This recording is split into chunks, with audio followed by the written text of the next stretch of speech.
ಓಂ ಸದ್ಗುರು ಶ್ರೀ ಶುದ್ಧ ಬ್ರಹ್ಮಣೇ ನಮಃ. ಸಮಸ್ತ ಶುದ್ಧ ಬ್ರಹ್ಮ ಸ್ವರೂಪರಲ್ಲಿ ಅನಂತ ಅನಂತ ಪ್ರಣಾಮಗಳು.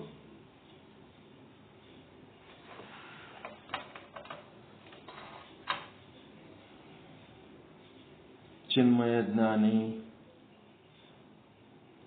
ಸದ್ಗುರು ಶ್ರೀ ಚನ್ನಬಸವೇಶ್ವರರ ಶ್ರೀಪಾದಗಳನ್ನು ಎಲ್ಲರ ಮಂದಿರದಲ್ಲಿ ಸ್ಮರಿಸುತ್ತಾ ಅವರ ಶತಸ್ಥಲ ವಚನಗಳ ಸ್ಥಳಕಟ್ಟುಗಳ ಪೈಕಿ ಪ್ರಾಣಲಿಂಗಿಯ ಶಿವಲಿಂಗ ಸ್ಥಳ, ಆಚಾರಲಿಂಗ ಸ್ಥಳ ಏನಾಗ್ತದ, ಹೊರಗ ಆಚರಣೆಗಳು ಕಾಣಿಸ್ತಾವ. ಈ ಶಿವಲಿಂಗ ಸ್ಥಳದ ನಿಮ್ಮ ಪರಿವರ್ತನೆಗಳು ಏನವ, ಅವು ಹೊರಗೆ ಕಾಣಂಗಿಲ್ಲ. ಅದಕ್ಕೆ ಇವಕ್ಕೇನಂತಾರ, ಅಗೋಚರದ ಆಚಾರ ಅಂತಾರ. ಅಗೋಚರದ ಆಚಾರ.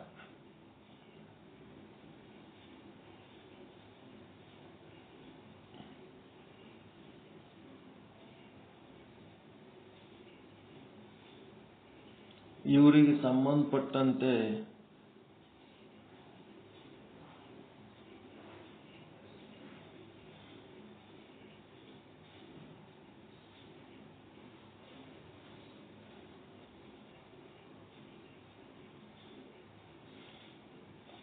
ಮೂರನೇ ವಚನ, ಅಂಗದ ಮೇಲೆ ಲಿಂಗ ಸಂಬಂಧಿಯಾದ ಬಳಿಕ, ಅಂಗದ ಮೇಲೆ ಲಿಂಗ ಧಾರಣೆ ಮಾಡಿದ ಮೇಲೆ ಸರ್ವಾಂಗದಲ್ಲಿ ತೋರುವ ವಿಕಾರ ಅಳಿದಿರಬೇಕು. ಸರ್ವಾಂಗದಲ್ಲಿ ತೋರುವ ವಿಕಾರ ಅಳಿದಿರಬೇಕು. ಸರ್ವಾಂಗ ಅಂತಂದ್ರೆ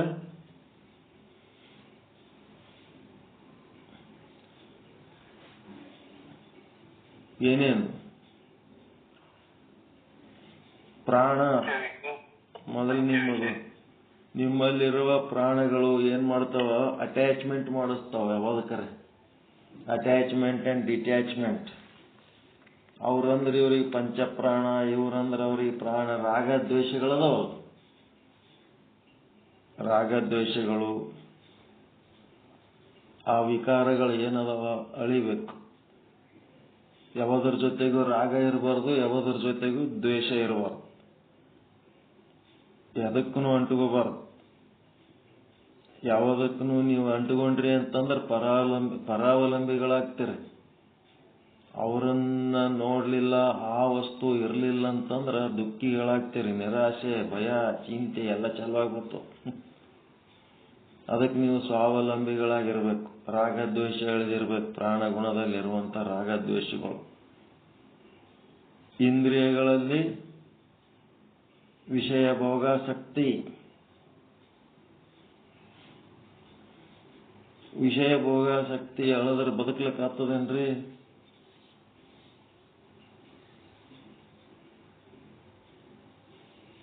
ವಿಷಯ ಭೋಗಾಸಕ್ತಿಗಳನ್ನ ಕಳ್ಕೊಂಡ್ರೆ, ಶಬ್ದ ಸ್ಪರ್ಶ ರೂಪ ರಸ ಗಂಧ ಕಳ್ಕೊಂಡ್ರ ಬದುಕ್ಲಿಕ್ಕಾಗ್ತದ? ವಿಷಯ ಭೋಗಾಸಕ್ತಿ ಅಂತಂದ್ರೆ ವಿಕಾರ ಅಂತಂದ್ರೇನು? ತನ್ನ ಭೋಗದಲ್ಲಿ ಪರಮಾತ್ಮ ಏನನ್ನ ಕರುಣಿಸಿದ್ದಾನ ಅದನ್ನ ಭೋಗಿಸಿ ಸಂತೃಪ್ತವಾಗಿರೋದಕ್ಕೆ ಯಾ ಪರಮಾತ್ಮ ಅಂದೂ ಅಬ್ಜೆಕ್ಷನ್ ಇಲ್ಲ, ಯಾ ಪಬ್ಲಿಕ್ ಇಂದೂ ಅಬ್ಜೆಕ್ಷನ್ ಇಲ್ಲ. ತನ್ನ ಭೋಗದಿಂದ ಅನ್ಯರ ಭೋಗದಲ್ಲಿರುವಂತಹ ಪದಾರ್ಥಗಳ ಬಗ್ಗೆ ಅಪೇಕ್ಷೆ ಇಟ್ಟುಕೊಂಡು ಅನ್ಯ ವಿಷಯ ಕೆಳಸದಂತೆ ಅಂತದಲ್ಲ ಬಸವಣ್ಣವ್ರ ವಚನ. ಅನ್ಯ ವಿಷಯಕ್ಕೆ ಎಳಸದಂತೆ ಅಂದ್ರೆ ಇನ್ನೊಬ್ಬರ ಭೋಗದಲ್ಲಿರುವ ಪದಾರ್ಥಗಳ ಬಗ್ಗೆ ಎಳಸಲಾರ್ದಂಗ. ಮತ್ತ ಈಶಾವಾಸ್ಯಮಿದಂ ಸರ್ವಂ ಯತ್ಕಿಂಚ ಜಗತ ಜಗತ್ತಂತ ಲಾಸ್ಟಿಗೆ ಆ ಶ್ಲೋಕದೊಳಗೆ ಮಾಗೃಧ ಅಂತ ಒಂದು ಶಬ್ದ. ಮಾಗೃಧ ಅಂತಂದ್ರ ತನ್ನ ತಟ್ಟೆಯೊಳಗ ಪರಮಾತ್ಮ ಏನು ಭೋಗವನ್ನ ಕೊಟ್ಟನ ಅದನ್ನಷ್ಟೇ ಭೋಗಿಸಬೇಕೇ ಹೊರತು ಇನ್ನೊಬ್ಬರ ತಟ್ಟೆ ಒಳಗೆ ಹಣಿಕೆ ಹಾಕಬಾರದು. ಈಶಾವಾಸ್ಯವಿದಂ ಸರ್ವಂ ಇದರೊಳಗ ಆ ಶ್ಲೋಕದೊಳಗ ಆ ಒಂದು ಅರ್ಥ ಅದ. ಪರಮಾತ್ಮ ಈ ಜಗತ್ತನ್ನ ಸೃಷ್ಟಿ ಮಾಡ್ಯಾನ. ಪರಮಾತ್ಮ ಅಂದ್ರೆ ಈಶ್ವರ, ಶುದ್ಧ ಬ್ರಹ್ಮ ಅಲ್ಲ, ಆತ್ಮ ಪರಮಾತ್ಮ. ಶುದ್ಧ ಬ್ರಹ್ಮನ ಸೆಕೆಂಡ್ ಸ್ಟೇಜ್ ಪರಮಾತ್ಮ ಅನ್ನೋ. ಆತ್ಮ ಒಂದು ಪಿಂಡಾಂಡದೊಳಗಿದ್ರೆ ಪರಮಾತ್ಮ ಎಲ್ಲ ಪಿಂಡಾಂಡದೊಳಗಿರುವ ಸಮಷ್ಟಿ ಚೈತನ್ಯಕ್ಕ 84 ಲಕ್ಷ ಜೀವರಾಶಿಗಳಲ್ಲಿರುವ ಚೈತನ್ಯ ಪರಮಾತ್ಮ ಒಂದು ಪಿಂಡಾಂಡದಾಗಿರೋದು ಆತ್ಮ.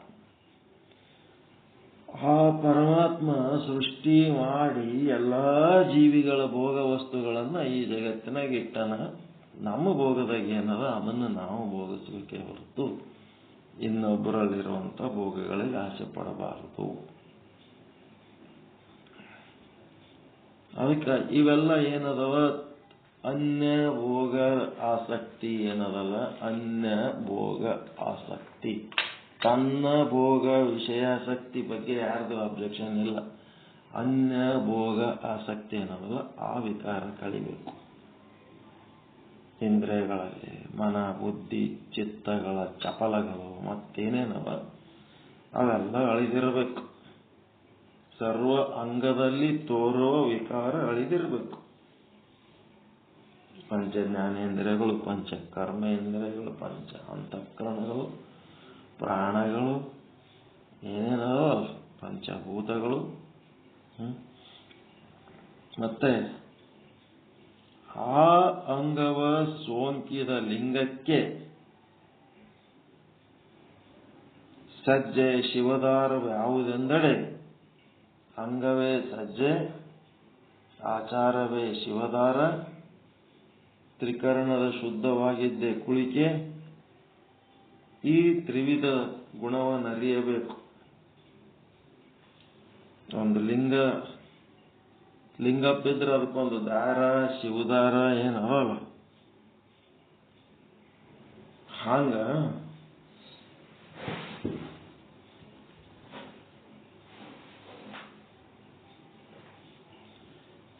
ಈ ಹಂಗಾಗಿ ಒಂದು ಶಿವದಾರ ಅದ. ಸಜ್ಜೆ ಅಂತಂದ್ರೆ ಕರಡಿಗೆ, ಲಿಂಗಕ್ಕೆ ಹಾಕೊಳ್ಳೋದು ಕರಡಿಗೆ, ಬೆಳ್ಳಿದು ಕಟ್ಟಿಗೆದು ಬಟ್ಟಿದು ಇರ್ತದವು. ಸಜ್ಜೆ ಅಂದ್ರೆ ಕರಡಿಗೆ, ಅದಕ್ಕೊಂದು ಶಿವದಾರ ಇರ್ತದ. ಮತ್ತೇನಿರ್ತದ, ಒಂದು ಲಿಂಗ ವಸ್ತ್ರ ಇರ್ತದ. ಲಿಂಗ ವಸ್ತ್ರ ಕುಂದಿರ್ತಿರಿಲ್ಲ ಅವತ್ತು ಲಿಂಗಕ್ಕೆ. ಮತ್ತೆ ಅದೇ ಕುಳಿಕೆ. ಈಗ ಹೆಂಗಾಗ್ಬೇಕಪ್ಪ ಅಂದ್ರ ಅಂಗದ ಮೇಲೆ ಲಿಂಗ ಧರಿಸಿದ ಮೇಲೆ ಆ ಲಿಂಗಕ್ಕೆ ಹೆಂಗ ಒಂದು ವಸ್ತ್ರ, ಒಂದು ಶಿವದಾರ, ಒಂದು ಸಜ್ಜೆ ಅಂತಂದ್ರೆ ಕರಡಿಗೆ ಅಂಥೇಳಿ 3 ವಸ್ತುಗಳದಾವ. ಹಂಗ ಅದು ಹೊರಗೆ ಹಾಕೊಂಡದ್ದು. ಹೊರಗೆ ಹಾಕೊಂಡಂತ ಸಜ್ಜೆ ಅಥವಾ ಕರಡಿಗೆ ಅವನು ಅದರ ಅರ್ಥ ಏನು, ತನ್ನ ಇಡೀ ಶರೀರವನ್ನೇ ಕರಡಿಗೆಯನ್ನ ಮಾಡ್ಯಾನ. ತನ್ನ ಇಡೀ ಶರೀರವನ್ನೇ ಯಾರು ಕರಡಿಗೆಯನ್ನ ಮಾಡ್ಕೊಂಡಾರ, ಯಾರು ಸಜ್ಜೆಯನ್ನಾಗಿ ಮಾಡ್ಕೊಂಡಾರ, ಅವರು ಈ ಶರೀರದ ಮೇಲೆ ಧರಿಸಿದ ಕರಡಿಗೆಗೆ ಸಾರ್ಥಕ. ಮತ್ತದು ಕರಡಿಗೆ ಎದರ ಮೇಲೆ ನಿಂತದ, ಹಂಗೆ ನಿಂತದೇನು, ಅದಕ್ಕೊಂದು ದಾರ ಹಾಕೊಂಡಿರಿಲ್ಲ, ಶಿವದಾರ. ಈ ಲಿಂಗದ ಕರಡಿಗೆ ಅದು ನಿಲ್ಲಬೇಕು ಅಂತಂದ್ರೆ ಎದರ ಮೇಲೆ ನಿಂದಿರ್ತದ ಅಂದ್ರೆ ಯಾವ ಶಿವದಾರ ಅಂತಂದ್ರೆ ಆಚಾರವೇ ಶಿವದಾರ. ಎಲ್ಲಿ ತನಕ ನೀವು ಆಚಾರ ಮಾಡ್ಕೋತಿರ್ತೀರಿ ಅಲ್ಲಿ ತನಕ ಅದು ಶಿವದಾರದಂಗ ಸೂತ್ರವಾಗಿ ಕರಡಿಗೆಯಾಗೆ ಇರ್ತದೆ. ನೀವು ಶಿವಾಚಾರಗಳನ್ನ ಬಿಟ್ರಿ ಪಂಚಾಚಾರಗಳಂತದೋ ಶಿವಾಚಾರ, ಲಿಂಗಾಚಾರ, ಸದಾಚಾರ, ಗಣಾಚಾರ, ವೃತ್ತಾಚಾರ. ಇವುಗಳನ್ನ ನೀವು ಎಲ್ಲಿ ತನಕ ಪಾಲಿಸ್ತಿರ್ತೀರಿ, ಆ ಆಚಾರಗಳದ ಏನಪ್ಪ ಅಂದ್ರೆ ಶಿವದಾರದ ಲಕ್ಷಣ. ಯಾರು ಆ ಶಿವದಾರ ಹಾಕೊಂಡರ ಕೊಳ್ಳಾಗ ಅದರ ಅರ್ಥ ಏನು? ಅವರು ಈ ಪಂಚಾಚಾರಗಳನ್ನು ಪಾಲಿಸ್ತಿರ್ತಾರೆ ಅಂತ. ಲಿಂಗಾಚಾರ ಅಂದ್ರೆ ಒಳಗ್ ಮಾಡ್ಕೊಳ್ಳೋದು, ಶಿವಾಚಾರ ಅಂದ್ರೆ ಹೊರಗೆ ಕಾಣೋದು ಮತ್ತು ಹೊರಗಿನ ವ್ಯವಹಾರ. ಹೊರಗಿನ ವ್ಯವಹಾರನ ಶುದ್ಧ ಇರಬೇಕು, ಒಳಗೆ ಲಿಂಗಾಚಾರ ಅಂದ್ರೆ ಶುದ್ಧ ಇರಬೇಕು. ಶಿವಾಚಾರ, ಲಿಂಗಾಚಾರ, ಮತ್ತೇನದ ಸದಾಚಾರ. ಸದಾಚಾರ ಅಂದ್ರೆ ಹೊರಗೆ ಮಾಡುವ ವ್ಯವಹಾರಗಳು ಬರೀ ಶುದ್ಧ ಇದ್ರೆ ಅದಕ್ಕೆ ಬಂತು. ಲಿಂಗಾಚಾರಿಯಾಗಿ ಒಳಗೆ ಶುದ್ಧ ಮಾಡ್ಕೊಳ್ಳೋಣ, ಶಿವಾಚಾರಿಯಾಗಿ ಹೊರಗೆ ಶುದ್ಧ ಮಾಡ್ಕೊಳ್ಳೋಣ, ಮತ್ತು ಹೊರಗೆ ಕಾಯಕ ದಾಸೋಹ ಅನುಭವ ಮಾಡ್ಬೇಕಲ್ಲ. ಈಗ ಸತ್ಸಂಗ ಮಾಡ್ಲಿಕ್ಕತ್ತಿದ್ದೇನಿದು ಸದಾಚಾರ. ಕಾಯಕ ದಾಸೋಹ ಮಾಡುವವೆಲ್ಲ ಏನವು ಸದಾಚಾರ. ಇನ್ನೊಂದು ಜೀವಿಗಳಿಗೆ ಉಪಯೋಗ ಆಗಂತ 84 ಲಕ್ಷ ಜೀವರಾಶಿಗಳ ಮಧ್ಯೆ ನೀವು ಹೆಂಗ ಶುದ್ಧವಾಗಿರ್ತೀರಿ ಅದು ಸದಾಚಾರ. ಒಳಗೆ ಶುದ್ಧ ಆಗಿರೋದು ಲಿಂಗಾಚಾರ, ಹೊರಗೆ ಶುದ್ಧ ಆಗಿರೋದು ಇದೇ ಅಂತರಂಗ ಶುದ್ಧಿ, ಇದೇ ಬಹಿರಂಗ ಶುದ್ಧಿ ಅಂತ ಹೇಳಕ್ಕೆ ಶುದ್ಧಿ ಮಾಡ್ಕೊಂಡ್ಕೆ ಕುಂತ ಮೇಲೆ ಬತ್ತ ಅಲ್ಲಿ ಸದಾಚಾರ ಬೇಕಲ್ಲ. ಬಾಡಿಗೆ ತಗೊಂಡು ಬೆಳಿಬೇಕಲ್ಲ. ಸಮಾಜದ ಓರೆಕೋರೆಗಳನ್ನ ತಿದ್ದಬೇಕು. ತಿದ್ದಲಿಕ್ಕೆ ಆಗ್ಲಿಲ್ಲ ಅಂತಂದ್ರೆ ಅದ್ರ ಬಗ್ಗೆ ಚಿಂತನೆ ಮಾಡಬೇಕು. ಸಮಾಜ ಉದ್ಧಾರದ ಕೆಲಸ ಸಮಾಜದಾಗ ಹೆಂಗ್ ನಡ್ಕೋತೀರಿ, ದಟ್ ಈಸ್ ಸದಾಚಾರ. ವೃತ್ತಾಚಾರ ಅಂತಂದ್ರೆ ಏನೆಲ್ಲ ಕಲ್ತು ಒಳಗೆ ಸೊಕ್ಕು ತುಂಬಿತ್ತು, ಅಹಂಕಾರ ತುಂಬಿತ್ತು, ಹೊಂಬತನ ತುಂಬಿತ್ತು, ತಗೊಂಡೇನ್ ಮಾಡ್ಬೇಕದು? ಅದಕ್ಕೆ ವೃತ್ಯಭಾವ, ವೃತ್ತಾಚಾರ ಅಂತಿರ್ಬೇಕು. ಅವ್ರೇನು ಕಲ್ತರ್ನು ಏನು ತಲೆಗೆ ಹೋಗಂಗಿಲ್ಲ, ಏನು ಪರಿವರ್ತನೆ ಆಗಂಗಿಲ್ಲ, ಸೊಕ್ಕು ತುಂಬದವ್ರಿಗೆ. ವೃತ್ಯಭಾವ ಅಂದ್ರೆ ವಿನಯ ಇರ್ಬೇಕು. ವಿನಯ ವಿನಯ ಇರ್ಲದವನು ಯಾವನರ ಅಹಂಕಾರ ಇದ್ದ ಅವನಿಗೆ ಯಾವ ವಿದ್ಯೆ ಕಲ್ತರೂ ಬರಲ್ಲ, ಏನ್ ಕೇಳಿದ್ರು ಬರಲ್ಲ, ಏನ್ ಓದಿದ್ರು ಬರಲ್ಲ. ಎಲ್ಲಿರ್ಬೇಕು ಅಲ್ಲೇ ಇರ್ತಾನ. ಪರಮ ಪಾಪಿಷ್ಟ ಅವನು, ದುರಹಂಕಾರಿ. ಅದು ವೃತ್ಯಭಾವ. ಅದಕ್ಕೆ ಬಸವಣ್ಣವ್ರು ಎದರಾಗ ಕಡಿಮೆ ಇದ್ರು?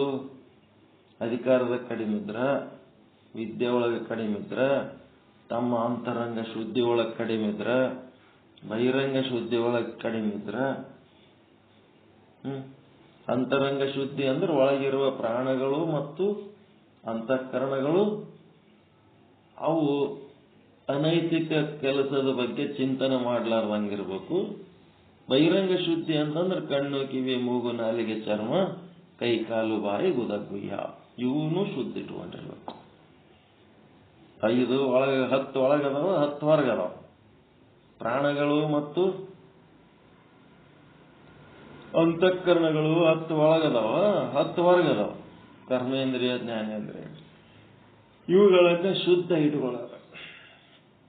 ಲಿಂಗ ಧರಿಸಿದ ಮೇಲೆ ಆಚಾರ ಮಾಡಿ ವೃತ್ತಾಚಾರ ಆಯ್ತು. ಗಣಾಚಾರ ಅಂತಂದ್ರೇನು? ಯಾವ ಒಂದು ಗುರುವನ್ನ ನಮ್ಮ ಪ್ರಸಾದ ಗುರುವನ್ನಾಗಿ ಪರಿಗಣಿಸಿರ್ತೀವಿ, ಈ ಸತ್ಸಂಗದ ಪ್ರಸಾದಿಕ ಗುರು ಯಾರು?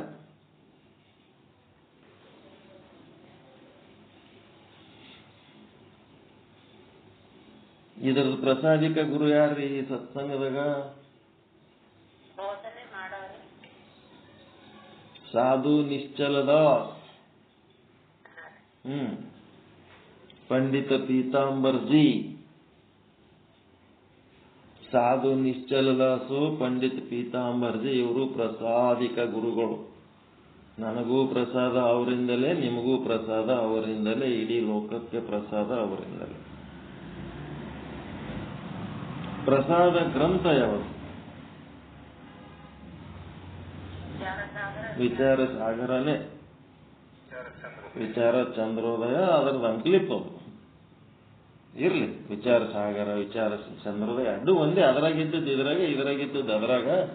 ಅದು ತಿಳಿಯಲಾಗ್ಯದ ಅಂತೇಳಿ ಏನಾಗ್ಯದ? ತಿಳ್ಕೊಳ್ಳೋರು ತಿಳ್ಕೊತಾರ, ತಿಳಿಲಾರ್ದವ್ರು ಏನ್ ಮಾಡ್ತಾರ? ತಾಯಿ ಅದಕ್ಕೆ 3 ರೀತಿ ಮಕ್ಕಳಿಗೆ ಉಣಿಸ್ತಾವ. ಒಬ್ಬ ಮಗ ಇರ್ತಾನ, ಅಮ್ಮ ಉಣ್ತೀನಿ ಅಂತಾನ. ಅಲ್ಲಿ ಅಡಿಗೆ ಮನೆಗೆ ಮಾಡಿ ಎಲ್ಲ ರೆಡಿ ಇರ್ತೀವಿ, ನೋಡಪ್ಪ ನನ್ನ ಕೆಲಸ ನಾ ಮಾಡ್ತಿರ್ತೀನಿ, ನೀನು ಹಿಡ್ಕೊಂಡು ಉಣ್ಣು ಅಂತ ಹೇಳ್ತಾನೆ. ಅವ ಚಂದ ನೀಟಾಗಿ ಪ್ಲೇಟ್ ತಗೊಂಡು ಎಲ್ಲ ತೊಳ್ಕೊಂಡು ಅವನಿಗೊಂದು ಸಂಸ್ಕಾರ ಕೊಟ್ಟಿರ್ತಾಳ. ಅದ್ರ ಪ್ರಕಾರ ಪಾಟ್ಲ ಚಮಚ ಎಲ್ಲ ಕ್ಲೀನ್ ತೊಳ್ಕೊಂಡು ಏನೇನು ನೀಡ್ಕೋಬೇಕು ನೀಡ್ಕೊಂಡು ಅದು ಎಲ್ಲಿ ಇತ್ತು ಅದು ಹೆಂಗಿತ್ತು ಹಂಗೆ ಮತ್ತೆ ಮುಚ್ಚಿಟ್ಟೋತಾನ. ಅವ ಸ್ವತಂತ್ರ. ಇನ್ನೊಬ್ಬ ಏನವನ ಅಮ್ಮ ಉಣ್ತೀನಿ ಅಂದ ಹೊತ್ನಾಗ ಅವನು ಉಣ್ತಾನ ತನ್ನ ಕೈಲೇ. ಆದ್ರೇನು ನೀಡವು, ಕಲ್ಸವು, ಮತ್ತೇನ್ ಮಾಡ್ತಾರ, ಸಣ್ಣಗೆ ಮುಗುಚಿ ತಿನ್ಸವಿರ್ತಾವ ಕೆಲವೊಂದು ಮಕ್ಕಳಿಗೆ. ಅದೆಲ್ಲ ತಾಯಿ ಅದಕ್ಕೆ ಒಂದಿಷ್ಟು ಮಾಡ್ಬೇಕಾಗ್ತದೆ. ಅವಕ್ಕೆ ತಾವೇ ನೀಡ್ಕೊಳಕ್ ಹೋಗಿ ಸಾರಿನ ಬೋಗಣಿ ತೆಳಗ್ ಚೆಲ್ಲಿದ್ರಿಂದ ಏನ್ ಮಾಡ್ತೀರಿ, ಪಲ್ಯ ಚೆಲ್ಲಿದ್ರಿ ಏನ್ ಮಾಡ್ತೀರಿ, ರೊಟ್ಟಿ ಪಟ್ಟಿ ಎಲ್ಲ ತೆಳಗ್ ಒಂದ್ ರೊಟ್ಟಿ ಜಕ್ಕೊಳಕ್ ಹೋಗಿ 4 ರೊಟ್ಟಿ ಕೆಡಾಕ್ತಿರ್ತಾರ.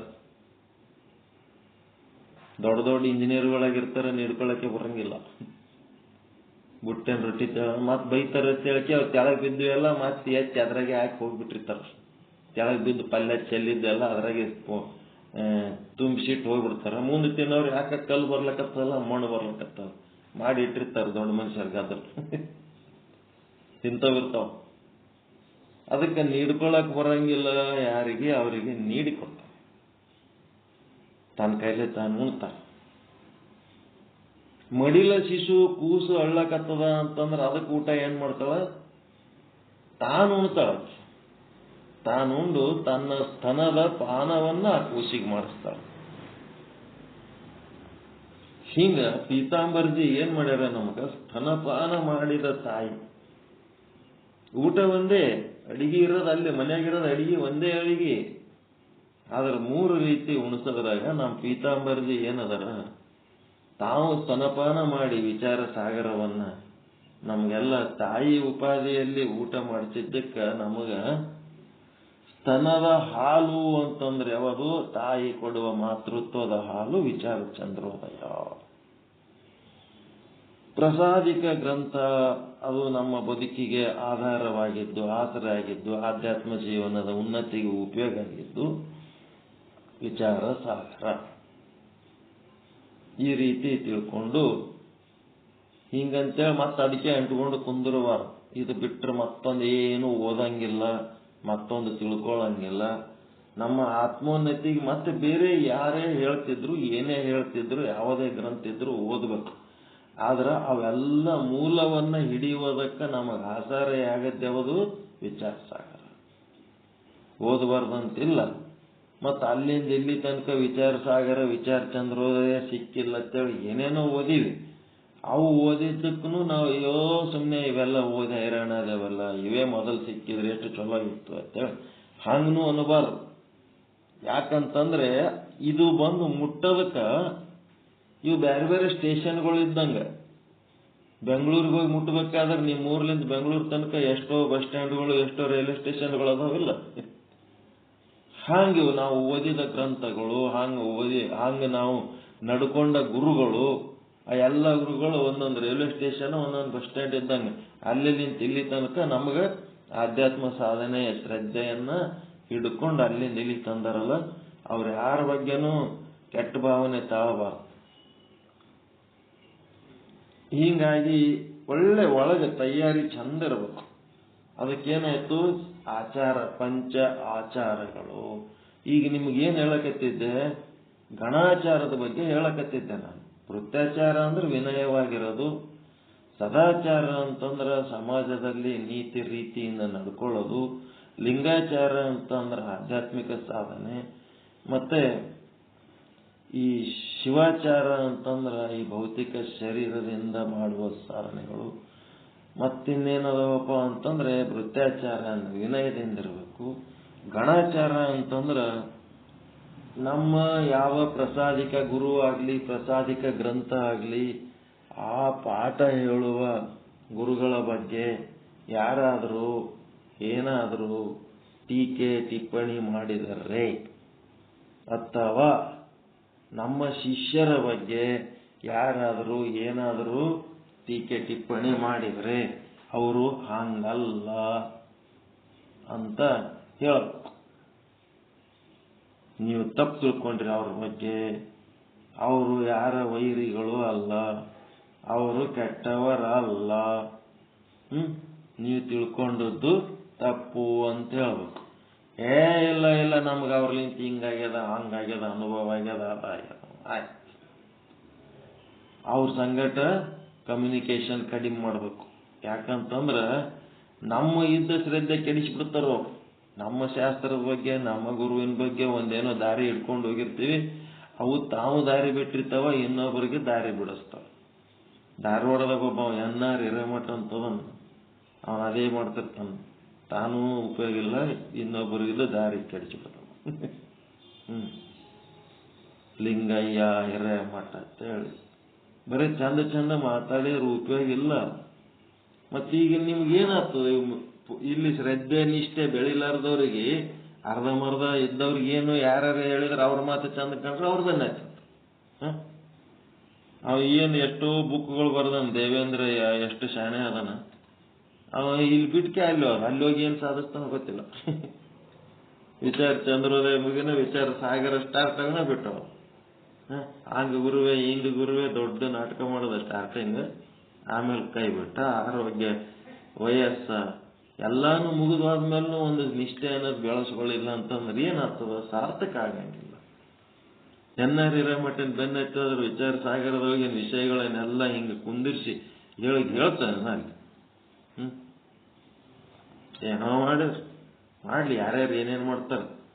ಮತ್ತ ನಮ್ಮ ಜಗತ್ತಿನಾಗ ಯಾ ಮುಸ್ಲಿಮ್ರಲಿಂತ ನಷ್ಟ ಆಗಿಲ್ಲ, ಯಾ ಕ್ರಿಶ್ಚಿಯನ್ರಲಿಂತ ನಷ್ಟ ಆಗಿಲ್ಲ, ಯಾ ಲಿಂಗಾಯತರಿಂದ ನಷ್ಟ ಆಗಿಲ್ಲ. ನಮ್ಮ ಕುಲದವ್ರಲಿಂತ ನಮಗೆ ನಷ್ಟ ಭಾಳ.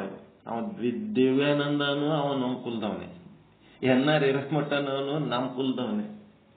ಇದೆಂತ ಸಮಸ್ಯೆ ನೋಡ್ರಿ. ನಮ್ಮ ಮಂದಿ ತಯಾರಾಗಿ ಚಂದ ಮಾಡ್ಲಕತ್ತಾರ, ಎಲ್ಲರೂ ಕೂಡಿ ಮಾಡೋಣ, ಬೆಳೆಸೋಣ, ಅಭಿಮಾನ. ಎಲ್ಲರಿಗೆ ಅದೇ ಸಮಸ್ಯೆ ಅಂತಿರಲಿಲ್ಲ. ಕುಲಕ್ಕೆ ಕುಲ ವೈರಿ, ಪಾಚಿಗೆ ಅದೇ ನೀರಿಗೆ ಪಾಚಿ ವೈರಿ ಅಂದಂಗ, ಆ ನೀರನ್ನ ಹೊಲಸು ಮಾಡಿದ್ದೆ ಪಾಚಿ ಅಂತ. ಹಂಗ ನಮ್ಮ ಕುಲ ಬಾಂಧವ್ರು ಹೆಂಗಿರ್ತಾರ ಅಂದ್ರೆ ನೀರಿನ ಸಂಗಡ ಪಾಚಿ ಇದ್ದಂಗೆ ಇರ್ತಾರ. ಆ ಕುಲದ್ದು ದಾಟಿ ಹೋಗ್ಬೇಕು, ಅಲ್ಲೇ ಇರಬಾರ್ದು. ಮನಿ ಬಾಡಿಗೆ ಕೊಟ್ಟಾಗ ಸಹಿತ ಎಲ್ಲ ಕ್ಯಾಸ್ಟ್ನವ್ರಿಗೆ ಕೊಟ್ಟು ನೋಡಿದೆವು. ಆ ಎಲ್ಲ ಕ್ಯಾಸ್ಟ್ನವ್ರಕ್ಕಿಂತ ನಮ್ಮ ಕುಲದವ್ರತ್ತೆ ಅಭಿಮಾನ ಮಾಡಿ ಕೊಟ್ಟಿವಲ್ಲ, ಅವ್ರಟ್ಟು ಹೊಲಸು ಮಾಡಿ ಹೋದವ್ರು ಯಾರು ಇಲ್ಲ. ಯಾಕಂತಿದ್ ಏನದ ಏನೋ ವಿಚಿತ್ರದ. ನಾವು ಅಷ್ಟೆಲ್ಲ ಹೊಲಸು ಮಾಡಿದ್ರು ಮತ್ತ ಕುಲದ ಅಭಿಮಾನ ಬಿಡಂಗಿಲ್ಲ ನೋಡ್ರಿ. ಇದೆಂತ ಹೊಲಸು ಸ್ವಭಾವ ನಮ್ದು. ಕುಲ ಜಾತಿ ಅಭಿಮಾನ ಬಿಡಂಗಿಲ್ಲ. ಅವರೆಲ್ಲ ಅಷ್ಟು ವೈರತ್ವ, ಹೊಲಸು, ಕೆಡಕು ಏನೆಲ್ಲ ಮಾಡಿದ್ರು ಆ ಕುಲ ಅನ್ನೋದು ಎಷ್ಟು ರುಚಿ ಅದ ನೋಡ್ರಿ. ಮೆಣಸಿಕಾಯಿ ತಿಂದಂಗ ಕುಲ ಬಾಂಧವ್ರದ್ದು ಸಂಬಂಧ ಅಂದ್ರ ಅದು ನೋಡಿದ್ರೆ ಬೇಕಿದ್ದವನಿಗೆ ಏನಾಗ್ತದ? ಮೆಣಸಿಕಾಯಿ ಪೆಪ್ಪರ್ಮಿಂಟ್ ತಿಂದಂಗ ಆಗ್ತಿರ್ತದತ್ತ ಬೇಕಿದ್ದಾಗ. ಬ್ಯಾಡದವ ಪೆಪ್ಪರ್ಮಿಂಟ್ ಕೊಟ್ರು ಮೆಣಸಿಕಾಯಿ ಹತ್ತದಂಗ ಹತ್ತಿರ್ತದ. ಇದೇ ವಿಚಿತ್ರ. ಏನೋ ಅದು ಏನು ಅರ್ಥ ಆಗಿಲ್ಲ. ಅದು ಈ ಸಮಾಜದ ಅದನ್ನು ದಾಟಿ ಹೋಗ್ಬೇಕು, ಅದನ್ನೆಲ್ಲ ದಾಟಿ ಹೋಗ್ಬೇಕು. ಯಾರು ದಾಟಿ ಹೋಗ್ತಾರೆ ಇಲ್ಲಿ ಉಳಿತಾರೆ. ಯಾರು ಅದರಾಗ ಬಿದ್ದು ಒದ್ದಾಡ್ತಿರ್ತಾರ ಅವ್ರು ಹೋಗ್ತಾ ಇರ್ತಾರ ಅಷ್ಟೇ. ತೊಳ್ಕೊಂಡು ಸ್ವಚ್ಛ ಇನ್ನೊಂದು ಇಟ್ಟು ಹೊಲಸ ಹಂಗೆ ಇಟ್ಕೊಂಡು ಹರ್ಕೊಂಡು ಹೋಗ್ತಾರೆ. ತೊಳ್ಕೊಂಡು ಹೋಗ್ಬೇಕು, ಹರ್ಕೊಂಡು ಹೋಗ್ಬಾರ್ದು. ಹರ್ಕೊಂಡು ಹೋದ್ರೆ ಎಲ್ಲರೂ ಹೊತ್ಕೊಂಡು ಬೀಳ್ತಾರೆ. ತೊಳ್ಕೊಂಡು ಹೋದ್ರೆ ಶುದ್ಧ ಆಗ್ತಿರ್ತಾರೆ. ಇಲ್ಲೇನಾಯ್ತು? ಶಿವಾಚಾರಗಳು ಗೊತ್ತಾಯ್ತಾ? ಯಾವುದು ಅಭಿಮಾನ, ಗಣಾಚಾರ ಅಂದ್ರೆ ನಮ್ಮದೇ ಆದ ಗುಂಪಿನ ಅಭಿಮಾನ ಇರಬೇಕು. ನಮ್ಮ ಪ್ರಸಾದ ಗ್ರಂಥ, ನಮ್ಮ ಗುರು, ನಮ್ಮ ಪಾಠ ಹೇಳೋರು, ನಮ್ಮ ಪಾಠ ಕೇಳೋರು, ನಮ್ದೆಲ್ಲರದು ಒಂದು ಗುಟ್ಟಿರ್ಬೇಕು. ಅದರ ಬಗ್ಗೆ ಒಬ್ಬರ ಬಗ್ಗೆ ಯಾರ ಏನಾರ ಮಾತಾಡಿದ್ರು ಅಂತಂದ್ರ ಅದು ಅಲ್ಲ ಅಂತ ಹೇಳ್ಬೇಕು. ಇಲ್ಲ ನಮ್ಗೆ ಹಿಂಗೆ ಅಂದ್ರೆ ಅವ್ರ ಜಾಗ ಬಿಡ್ಬೇಕು, ಖಾಲಿ ಮಾಡ್ಬೇಕು. ಅವ್ರು ಅಲ್ಲಿ ಇರಬಾರ್ದು, ಅವ್ರ ಜೊತೆಗೆ ಇರಬಾರ್ದು, ದೂರ ಇಡ್ಬೇಕು ಅವ್ರಿಗೆ ಅಷ್ಟೇ. ಅದು ಒಂದು ಕಲಿಬೇಕು.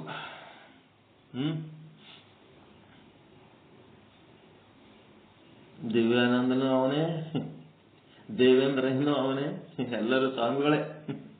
ಮತ್ತಾರು ಎನ್ನಾರ ಮಟ್ಟು ಸ್ವಾಮಿಗಳು. ಬೇರೆ ಯಾಕೆ ಕುಲ್ದವ್ರು ನಮ್ಮ ಸಮಸ್ಯೆ ಮಾಡಿಲ್ಲ, ಇದ್ರಾಗ ನಮ್ಮವರೇ ನಮಗೆ ಮಾಡಿದ ಸಮಸ್ಯೆಗಳು. 3 ರತ್ನಗಳು ನಮ್ಮ ಮರೆಯಲಾರದ ರತ್ನಗಳು.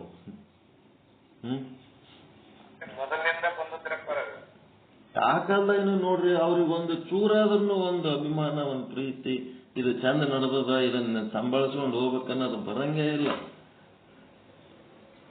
ಇವ್ರು ಮಾಡಿದ್ರು ನೋಡ್ರಿ, ನಮ್ಮ ಪಾದ ಪೂಜೆ ಮಾಡಿದ ಕೂಡಲೇ ಅವ್ರು ಬಟ್ಟೆ ಕಿಚ್ಚಬೇಕು. ನಾವು ಅವ್ರಿಗಿಂತ ದೊಡ್ಡ ಹಿರಿಯರದಿ ವಯಸ್ಸಿನಾಗ ನಮ್ಮ ಪಾದ ಪೂಜೆನೂ ಮಾಡಿಸ್ಕೋಬೇಕಂತಂದ್ರೆ ಇವ್ ಒಬ್ಬಂದೇ ಮಾಡೋದಾಯ್ತಲ್ಲ, ನಮ್ದು ಯಾಕೆ ಮಾಡಿಸ್ಕೋಬಾರ್ದು ಅವ್ರಿಗೆ ಬಟ್ಟೆ ಕಿಚ್ಚಿಗೆ ಅಂತ ಕೆಲಸ ಮಾಡಿದ್ರು. ನಮ್ಮ ಊರಿಗೆ ಬಂದ್ರೆ ನಿಮ್ ಪಾದ ಪೂಜೆ ಮಾಡಂಗಿಲ್ರಿ ನಾವು ಅಂತ. ಯಾರು? ದಿವ್ಯಾನಂದ ಕುಲ್ಲ ಹೇಳೋದು. ನಿನ್ಗೆ ಯಾರು ಮಾಡಂದರು? ನೀನ್ ಮಾಡಬೇಡ, ನಿನ್ ಮನಿ ಬಾಗಿಲಾಗಿ ಬಂದು ನೀನ್ ಕಿತ್ತ ನಿಮ್ಮ ಅಪ್ಪನಂಗೆ ಭರ್ಜರಿ ಪೂಜೆ ಮಾಡ್ಸ್ಕೊಂಡು ಹೋಗ್ತೀನಿ ನಾನು. ಪಾದ ಪೂಜೆ, ನೀನ್ ಪಾದ ಪೂಜೆ ಮಾಡೋ ಪುಣ್ಯ ಇದ್ದವ್ರು ಮಾಡ್ತಾರೆ, ನಿನ್ನಂತ ಪಾಪಿಸ್ಟ್ರಿ ಯಾರು ಪೂಜೆ ಮಾಡ್ತಾರೆ? ಇವೇ ಹೊಟ್ಟೆ ಕಿಚ್ಚಿ ಕೆಲ್ಸಕ್ಕೆ ಬರ್ಲಾರ್ದು.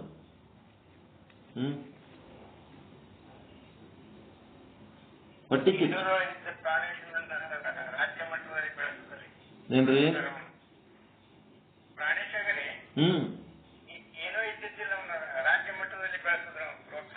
ಈಗ ನನಗ ಕ್ರಿಶ್ಚಿಯನ್ದೊಳಗ ಆಫರ್ ಅದ. ಬಿಲ್ಡಿಂಗ್ ಕಟ್ಟಿ ಕೊಡ್ತಾರ, ರೂಮ್ಸ್ ಕಟ್ಟಿ ಕೊಡ್ತಾರ, ಹಾಲ್ ಕಟ್ಟಿ ಕೊಡ್ತಾರ, ಚಂದ ಪಾಠ ಹೇಳ್ತೀರಿ, ಬರ್ರಿ ನಮ್ಮದ್ರಾಗ. ಸಾವಿರಾರು ಮಂದಿ ಭಕ್ತರಾಗ್ತಾರ.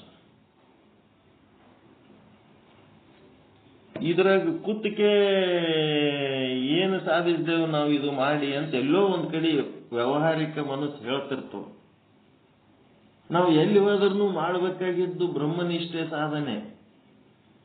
ಈಗ ಬೇರೆ ಆಫರ್ ಅದಾವತ್ತ, ಈಗ ಬೆಂಗಳೂರಿಗೆ ಬರ್ರಿ ಅಂತ ಧ್ರುವ ಅಂತದನ್ನ, ಬೆಂಗಳೂರಿಗೆ ಬರ್ರಿ ಅಂತ ಬೆಳೆಸ್ತೀನಿ ಬರ್ರಿ ನಿಮಗಂತ. ಎಲ್ಲ ದೊಡ್ಡ ದೊಡ್ಡ ಇಂಡಸ್ಟ್ರಿಯಲಿಸ್ಟ್ ಅದಾರ, ಹಗಲು ರಾತ್ರಿ ತಲೆ ಕೆಡಿಸ್ಕೊಂಡು ಬಿಸ್ನೆಸ್ ಮಾಡ್ತಿರ್ತಾರ. 1 ತಾಸು ಇಂಥ ಮಾತುಗಳು ಅವ್ರಿಗೆ ನೀವು ಹೇಳಿದ್ರಿ ಅಂತಂದ್ರ ನಿಮಗ್ ಬೇಕಾದಷ್ಟು ರೊಕ್ಕ ಕೊಡ್ತಾರೆ, ಬರ್ರಿ ಅಲ್ಲ ಅಂತಾರ. ಅವ್ರಿಗೆ ಶಾಂತಿ ಕೊಡೋದಕ್ಕೆ ಹುಟ್ಟು ಬಂದಿವಿ ನಾವಿಲ್ಲಿ. ನಮ್ಮ ಶಾಂತಿ ನಾವು ಮಾಡ್ಕೊಳ್ಳೋಕೆ ಹುಟ್ಟು ಬಂದೀವಿ. ಅವ ಇಂಡಸ್ಟ್ರಿಯಲಿಸ್ಟ್ ಬೇಕಾದಿಟ್ಟು ಕೋಟ್ಯಾಧೀಶ ಇದ್ರು ಅವನ ಪುಣ್ಯ ಇತ್ತಂದ್ರೆ ಬಂದು ಇದ್ರಾಗ ಕೇಳ್ತಾನ, ಆನ್ಲೈನ್ ಲಿಂಕ್ ಕೊಡ್ರಿ, ಕೂತು ಕೇಳಿ. ಯಾರೇನು ನಮ್ಮ ಮನೆಗೆ ಬರಬೇಕಾಗಿಲ್ಲ, ನಾವೇನು ಯಾರ ಮನೆಗೆ ಹೋಗ್ಬೇಕಾಗಿಲ್ಲ, ಯಾವ ಊರಿಗೆ ಯಾರು ಹೋಗೋದು ಬೇಕಾಗಿಲ್ಲ. ನಮ್ಮಲ್ಲಿರೋ ಫೆಸಿಲಿಟಿ ಏನದ ಅದು ಎಲ್ಲರಿಗೆ ಕುಂತಲ್ಲೇ ಕೇಳೋಂಥದ್ದು. ಬೆಂಗಳೂರಿಗೆ ಯಾಕೆ ಬಂದ? ಇಲ್ಲ, ಅಲ್ಲಿ ರಂಗಮಂದಿರಗಳು ಬುಕ್ ಮಾಡ್ತೀವಿ, ಟಿಕೆಟ್ ಪ್ರಿಂಟ್ ಮಾಡ್ತೀವಿ, ಎಲ್ಲ ಕಡೆ ಅಡ್ಡಾಡಿ ಹಂಚ್ತೀವಿ. ಅರ್ಧ ದುಡ್ಡು ಸಂಸ್ಥೆಗೆ ಇರ್ತದ, ಅರ್ಧ ದುಡ್ಡು ನಿಮಗೆ ಕೊಡ್ತೀವಿ. ಎಲ್ಲ ನಿಮ್ಮ ಜೀವನ ಉದ್ಧಾರ ಆಗ್ತದ. ತೊಗೊಂಡು ಏನ್ ಮಾಡ್ಬೇಕು? ರೊಕ್ಕ ಜಗ್ಗಿ ಆಗೋದು, ಆಯುಷ್ಯ ಹೆಚ್ಚಾಗೋದು ನನಗಂತೂ ಬೇಕಾಗಿಲ್ಲ. ಆಯುಷ್ಯ ಹೆಚ್ಚು ಮಾಡ್ಕೊಂಡಿಲ್ಲ, ನನಗೆ ಮಾಡಬೇಕಾದ ಗುರಿನೂ ಏನೂ ಇಲ್ಲ. ನಾನು ಜಗತ್ತಿಗೆ ಯಾರಿಗೆ ಅವಶ್ಯಕತೆ ಇಲ್ಲ. ನನ್ನ ಅವಶ್ಯಕತೆಗೆ ಏನು ಮಾಡಬೇಕಿತ್ತು ಎಲ್ಲ ಕೆಲಸ ಮಾಡಿ ಮುಗಿಸಿಬಿಟ್ಟಿನಿ. I have completed all my job.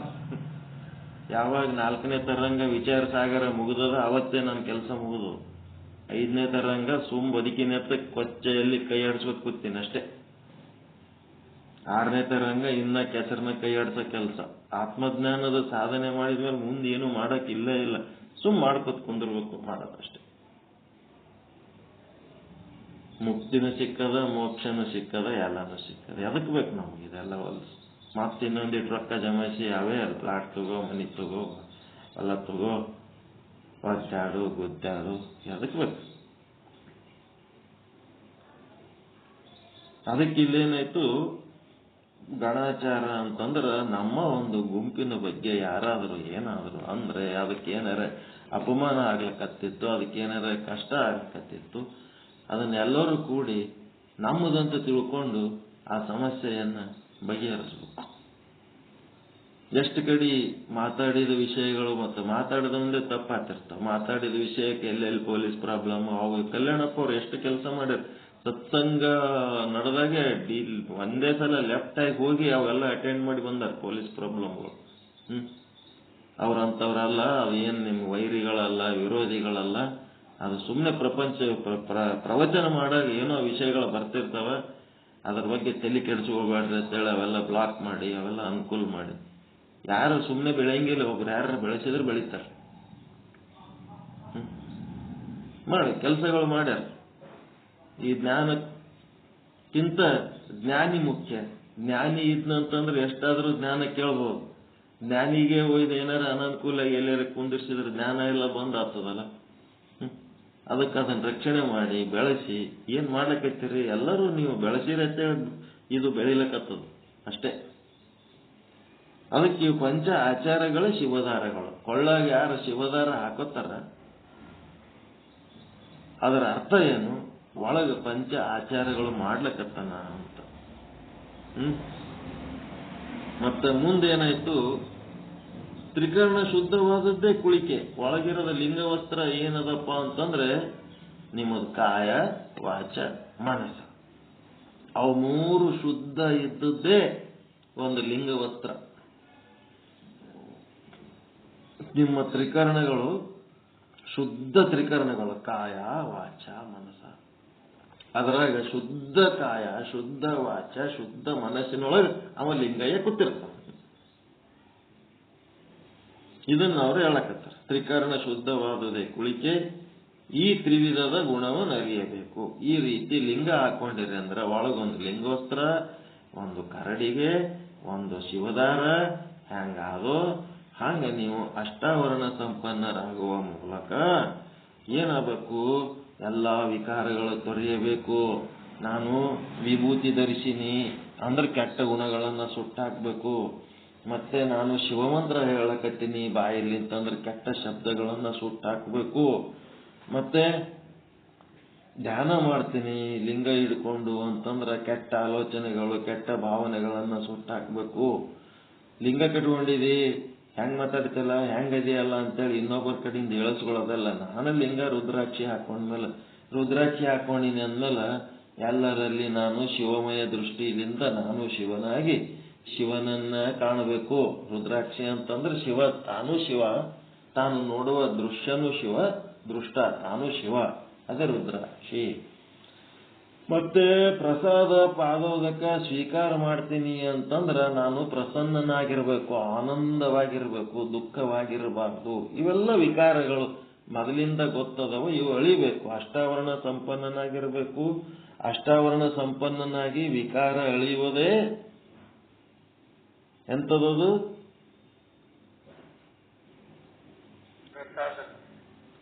ಸಜ್ಜೆ. ನಿಮ್ಮದು ಕರಡಿಗೆ, ನಿಮ್ಮ ಶರೀರನೇ ಕರಡಿಯಾಗಿದ್ದರ ಲಕ್ಷಣ ಇದು. ಪಂಚ ಅಷ್ಟಾವರಣ ಸಂಪನ್ನನಾಗದೆ ಶಿವ ಸಜ್ಜೆ, ಮತ್ತೆ ಅಥವಾ ಶಿವನ ಕರಡಿಗೆ, ಅದು ಲಿಂಗಕಾಯದ ಲಿಂಗಕಾಯ ಬೆಳ್ಳಿ. ಮತ್ತ ಪಂಚಾಚಾರ ಸಂಪನ್ನನಾಗಿರುವುದೇ ಶಿವದಾರ.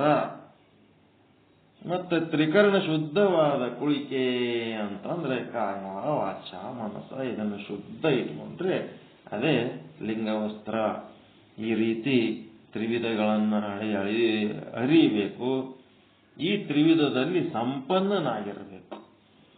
ಸಂಪನ್ನನಾಗದಂತಂದ್ರೆ ಹೆಂಗ, ತಾನೂ ಅದನ್ನ ಚಂದ ತಿಳ್ಕೊಂಡು ಚಂದ ನಡ್ಕೊಂಡು ಚಂದ ಅದರ ಆನಂದ ಅನುಭವಿಸಿ ಇನ್ನೊಬ್ಬರಿಗೆ ಅವನಿಗೆ ನೋಡಿದ್ರೆ ನಾವು ಹಿಂಗಿರ್ಬೇಕಪ್ಪ ಅನ್ನಂಗ ಆದರ್ಶ ವ್ಯಕ್ತಿ ಆಗಿರ್ಬೇಕು. ಸಂಪನ್ನ ವ್ಯಕ್ತಿ, ನಾವು ಹಿಂಗಾಗಬೇಕಪ್ಪ, ನಮ್ಮ ಜೀವನನೂ ಹಿಂಗಾಗಬೇಕು ಅನ್ನಂಥದ್ದು ಬರಬೇಕು.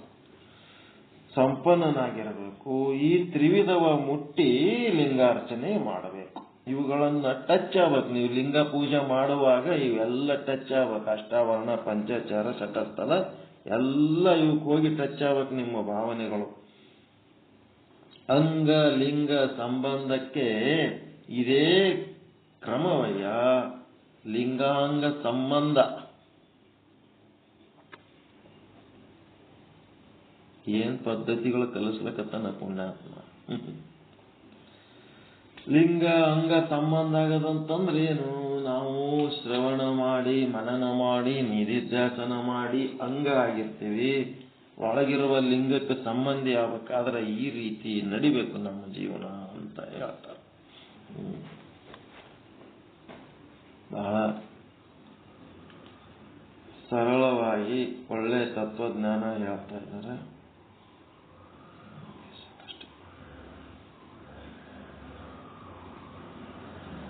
ಇಷ್ಟೆಲ್ಲ ಹೇಳ್ತಾರೆ,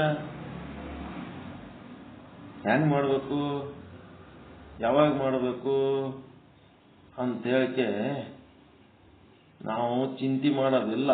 ಸುಮ್ಮ ಕೇಳ್ಕೋತಿರ್ಬೇಕು.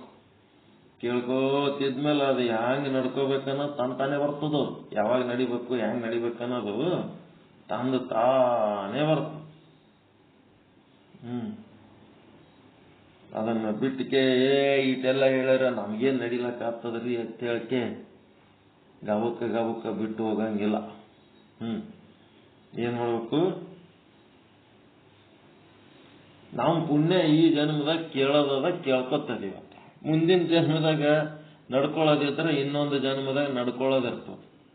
ಈಗೇನೆಲ್ಲ ಕೇಳಿದ್ದು ಏನದ ಒಳಗೆ ಸಂಸ್ಕಾರ ಎಲ್ಲಿ ಹೋಗಂಗೆ ಇಲ್ಲಿದು. ಮುಂದಿನ ಜನ್ಮದಾಗ ಏನಿರ್ತದ, ಮಾತಾಡೋದೇ ಇಲ್ಲ. ಮಾತಾಡೋ ಅವಕಾಶ ಈಗಷ್ಟೇ.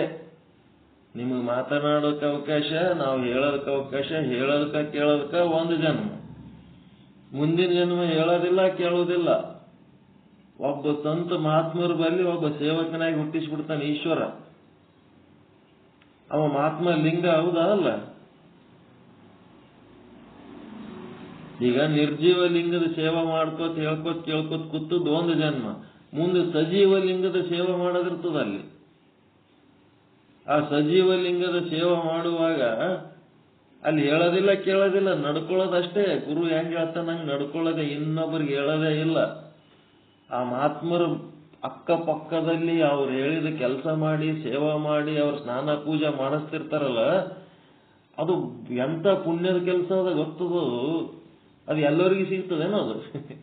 ಅವ್ರ ಆತ್ಮೀಯವಾಗಿ ಆಪ್ತರಾಗಿ ಅವ್ರ ಜೊತೆಗೆ ಎಲ್ಲ ಲಿಂಗಯ್ಯ, ಜೀವಂತ ಲಿಂಗಯ್ಯನ ಪೂಜೆ ಮಾಡ್ತಿರ್ತಾರ. ಅಲ್ಲೇನು ಅವ್ರು ಯಾರು ಉಪದೇಶ ಹೇಳ್ತಿರ್ತಾರೇನು ಯಾರಿಗಾರ ತಮ್ಮದ್ ನಾವು ನಡ್ಕೊಂಡು ಹೋಗ್ತಿರ್ತಾರ. ಒಂದು ಜನ್ಮ ನುಡಿಲಕ್ಕ, ಒಂದು ಜನ್ಮ ನಡಿಲಕ್ಕ, ಮತ್ತೊಂದು ಜನ್ಮದೊಳಗ ತನಗಾದ ಅನುಭವವನ್ನ ಹೇಳುವುದಕ್ಕ 3 ಜನ್ಮ ವೀರಶೈವ ಧರ್ಮಕ್ಕ ಬಂದು ಹುಟ್ಟಿದವನು 3 ಜನ್ಮದಾಗ ಮೋಕ್ಷ ಹೊಂದುತ್ತಾನ.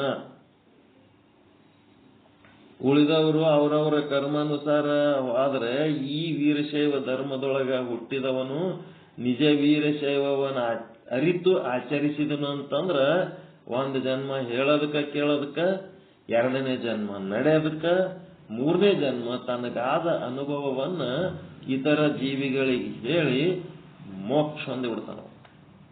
3 ಜನ್ಮ ಬರ್ದಾರ ಸಿದ್ಧಾಂತ ಶಿಖಾಮಣಿ ಒಳಗ.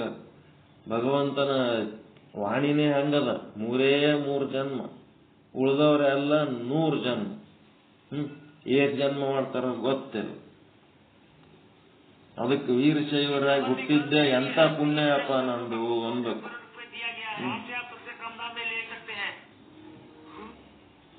ಅದಕ್ಕೆ ಎಂತ ಪುಣ್ಯ ಮಾಡಿವಪ್ಪ ಇಂಥದ್ರಾಗ ಬಂದು ನಾವು.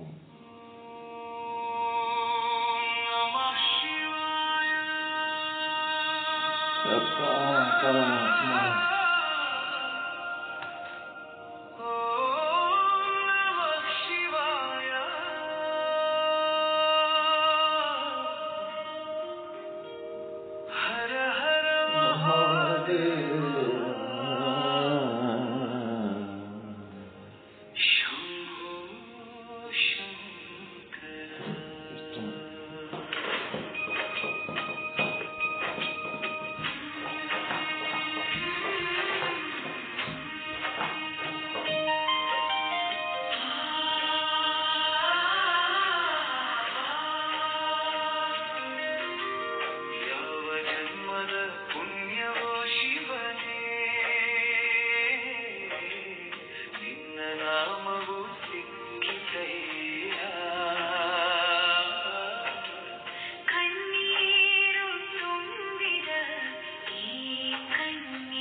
ಓಹೋ.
ಎಂತ ಪುಣ್ಯ ಮಾಡಿವಪ್ಪ ದೇವರೇ, ನಿಂದ ನಾಮ ಸಿಕ್ತಪ್ಪ.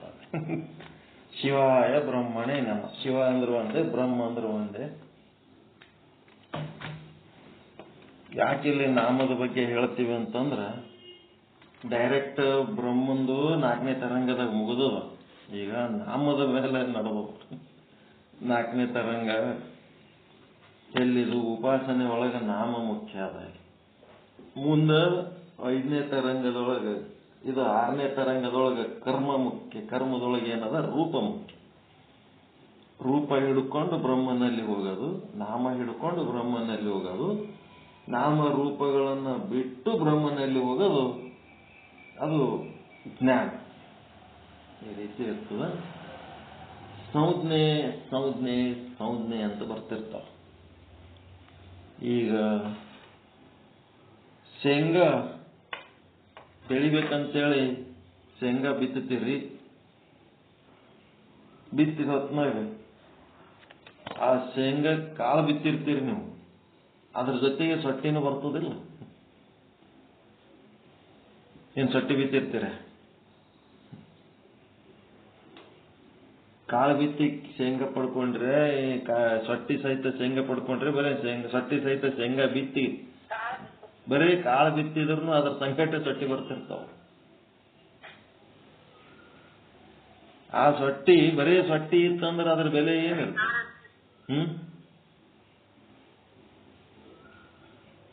ಬರೇ ಸೊಟ್ಟಿ ಇತ್ತಂತಂದ್ರೆ ಅದಕ್ಕೆ ಬೆಲೆ ಇರ್ತದೇನು? ಬರೇ ಸಿಪ್ಪಿ ಇತ್ತು, ಒಳಗ್ ಕಾಳೆ ಇದ್ದಿದ್ದಿಲ್ಲ ಅಂತಂದ್ರೆ, ಒಳಗ್ ಕಾಳು ಇದ್ರೆ ಅದಕ್ಕೆ ಬೆಲೆ ಬರ್ತದೆ. ಆ ಕಾಳು ಇದ್ರೆ ಅದಕ್ಕೊಂದು ಸ್ಥಾನ ಮಾನ ಬೆಲೆ ಸಿಗ್ತದೆ. ಅದಕ್ಕ ನೀವು ನಿರ್ವಿಕಾರ ಪರಮಾತ್ಮ, ಅವನ ಬಗ್ಗೆ ಚಿಂತನೆ ಮಾಡುವ ಸತ್ಸಂಗ ಇದು. ಇಂಥ ನಿರ್ವಿಕಾರ ಪರಮಾತ್ಮನಲ್ಲಿ ಕಲ್ಪಿತ ಜೀವ ತೋರ್ತಾನಂದ್ರೆ ಏನಿದ್ರ ಅರ್ಥ? ಯಾಕೆ ತೋರ್ತಾನವ? ನಾವು ಬರೀ ಬೀಜನೇ ಬಿತ್ತಿದ್ರೂ ಸೊಟ್ಟಿ ಯಾಕೆ ಬರ್ತದದು?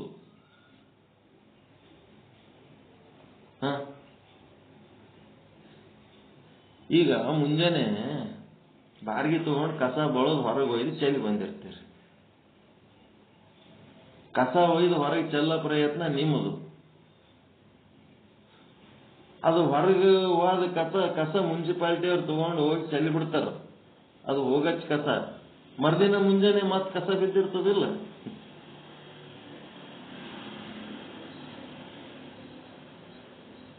ಕಸ ಸ್ವಚ್ಛ ಮಾಡಿದ್ಮೇಲೆ ಕಸ ಯಾಕೆ ಬೀಳ್ತದಂದ್ರ, ಸ್ವಚ್ಛ ಮಾಡಿ ಚೆಲ್ಲೋದು ನಮ್ಮ ಕೆಲಸ. ಅದು ಬಂದದ್ರ ಬಗ್ಗೆ ತಲೆ ಕೆಡಿಸ್ಕೊತಾರೇನು ಯಾರು? ದಿನ ಕಸ ಬಳಿತೀರ ಇಲ್ಲ? ಅಯ್ಯೋ ಕಸ ಎಷ್ಟು ಬಿದ್ದದ ಯಾರು ಬೇಜಾರು ಮಾಡ್ಕೊತಾರ? ಸ್ವಚ್ಛನ ಮನೆಯೊಳಗೆ ಕಸ ಬಂದು ಬೀಳ್ತಿರ್ತದ. ಅದ್ರ ಬಗ್ಗೆ ತಲೆ ಕೆಡಿಸ್ಕೊಳ್ಳಾರು ಸುಮ್ ಬಳಕ್ ಚೆಲ್ತಿರ್ಬೇಕಷ್ಟೇ. ಮನೆಯೊಳಗೆ ಎಲ್ಲ ಇದ್ದ ವಸ್ತುಗಳಿಗೆ ಇದ್ದ ಸ್ಥಾನಮಾನ ಆ ಕಸಕ್ಕೆ ಇರ್ತದೇನು? ಮನೆಗಿನ ವಸ್ತುಗಳು ಒಳಗಿಟ್ಕೋಬೇಕಂತಿರ್ತೀರಿ, ಕಸ ಏನ್ ಮಾಡ್ತಿರ್ತೀರಿ? ಮನೆಗಿಟ್ಕೋಬೇಕಂತೀರ? ಬಳಕ್ ಚೆಲ್ಬೇಕಂತಿರ್ತೀರಿ, ಹೌದಿಲ್ಲ? ಹಿಂಗಾಗಿ ಈ ಸ್ವಚ್ಛನ ಮನೆಯೊಳಗೆ ಕಸ ಯಾಕೆ ಬರ್ತಿರ್ತದ? ಕಸ ಬರ್ಲಿ ಬೀಳಿ ಬಿದ್ರಿ ಏನಾಯ್ತು? ಅದನ್ನ ಬಳಕ್ ಚೆಲ್ಬೇಕಷ್ಟೇ. ಅದರ ಸ್ಥಾನ ಅದರ ಮಾನ ಏನದ? ಉಳಿದ ವಸ್ತುಗಳಿಗಿದ್ದ ಸ್ಥಾನಮಾನ ಅದಕ್ಕೆ ಹೆಂಗಿರ್ತದ? ಅದು ಬಳಕ್ ಚೆಲ್ಲಕ್ಕೆ ಇದ್ದ ಕಸ ಬರ್ತಿರ್ತದ, ಬಳಕ್ ಚೆಲ್ಲ ಬರ್ಬೇಕಷ್ಟೇ. ಅದು ಬಂದರೂ ತಲೆ ಕೆಡಿಸ್ಕೊಳ್ಳಂಗಿಲ್ಲ, ಅದು ಆದರೂ ತಲೆ ಕೆಡಿಸ್ಕೊಳ್ಳಂಗಿಲ್ಲ. ಅದಕ್ಕೆ ನಿರ್ವಿಕಾರ ಪರಮಾತ್ಮನಲ್ಲಿ ಕಲ್ಪಿತ ಜೀವ ಯಾಕೆ ಬರ್ತದ? ಹೆಂಗ ಬರ್ತದ? ಈಗ ಒಳಗ ಕಾಳು ಇದ್ರೆ ಆ ಕಸ ಬಳಕ್ ಚೆಲ್ತೀರಿ, ಒಳಗ್ ಕಾಳು ಇದ್ದಿದ್ದಿಲ್ಲ ಅಂದ್ರೆ ಕಸ ಸಮೇತ ಚೆಲ್ಲಿ ಬಿಡ್ತೀರಿ. ಕಾಳು ಇದ್ರೆ ಶೇಂಗಾ ಹೊಡೆದು ಕಾಳು ತೆಕ್ಕೊಂಡು ಕಸ ಸೊಟ್ಟಿ ಚೆಲ್ತೀರಿ. ಒಳಗೆ ಒಡೆದು ನೋಡಿದ್ರೆ ಒಳಗ್ ಕಾಳೇ ಇಲ್ಲ ಅಂತಂದ್ರೆ ಸಿಪ್ಪಿ ಸಮೇತ ಕಸಕ್ಕೆ ಹೋಗ್ತದ. ಹಂಗ ಇಲ್ಲಿ ಏನದ? ಪರಮಾತ್ಮನ ಲಕ್ಷಣ, ಸಚ್ಚಿದಾನಂದ ಪರಮಾತ್ಮನ ಲಕ್ಷಣ. ಅದು ನಿಷೇಧ ಲಕ್ಷಣ, ವಿಧೇಯ ಲಕ್ಷಣ ಅಂತ ಪ್ರಾಕ್ಟೀಸ್ ಮಾಡ್ಬೇಕು ನೀವು. ಲಕ್ಷಣಗಳ ಬಗ್ಗೆ ಪ್ರಾಕ್ಟೀಸ್ ಮಾಡಬೇಕು. ಈಗ ತದ್ರೂಪ ಬ್ರಹ್ಮ ಅದನ ಅಂದ್ರ ಅವನು ವಿಕಾರಿ ಅಲ್ಲ. ಇಲ್ಲಿ ಏನೇನು ವಿಕಾರ ಆಗ್ತದ? ಬಾಲಕ, ಯುವಕ, ಮುದುಕ, ಜನನ, ಮರಣ ಏನೇನಾಗ್ತವಲ್ಲ, ಈ ವಿಕಾರಗಳು ಏನಾಗ್ತವ? ಇದು ಸದ್ರೂಪ ಅಲ್ಲ. ಇದೇನಿದು ಸದ್ರೂಪ ಅಲ್ಲ ಅನ್ನೋದೇನಿದು? ನಿಷೇಧ ರೂಪ ಪ್ರತಿಪಾದನೆ, ಬ್ರಹ್ಮನ ನಿಷೇಧ ರೂಪ ಲಕ್ಷಣದ ಪ್ರತಿಪಾದನೆ. ಹೌದಾ? ವಿಕಾರವಾಗುವುದು ಯಾವುದು ಇದೆಯೋ ಅದು ಬ್ರಹ್ಮ ಅಲ್ಲ ಅಂತಂದ್ರೆ ಏನದು? ನಿಷೇಧ ರೂಪ ಪ್ರತಿಪಾದನೆ. ಈಗ ಅದ್ರಾಗ ಬ್ರಹ್ಮ ಅದ ಇಲ್ಲ? ನೀವು ಹೇಳೋ ಮಾತಿನಾಗ ಸಿಪ್ಪಿ ಶೇಂಗಾ ಅಲ್ಲ, ಸಿಪ್ಪಿ ಶೇಂಗಾ ಅಲ್ಲ. ಅದ್ರಾಗ ಶೇಂಗಾ ಅದ ಇಲ್ಲ? ಸಿಪ್ಪಿ ಅಲ್ಲ ಅಂದ್ರೆ ಎದ್ರ ಸಿಪ್ಪಿ ಅಲ್ಲ? ಶೇಂಗದ ಸಿಪ್ಪಿ ಅಲ್ಲ. ಶೇಂಗದ ಸಿಪ್ಪಿ ಶೇಂಗಾ ಅಲ್ಲ. ಇದು ವಿಕೃತವಲ್ಲ. ವಿಕಾರವಾಗುವುದು ಬ್ರಹ್ಮ ಅಲ್ಲ. ಬ್ರಹ್ಮ ವಿಕಾರವಾಗುವುದಿಲ್ಲ. ಇದು ನಿಷೇಧ ರೂಪ ಪ್ರತಿಪಾದನೆ. ಈಗ ಅದನ್ನ ನಾವು ಇದೇ ರೂಪ ಪ್ರತಿಪಾದನೆ ಮಾಡಬೇಕಲ್ಲ.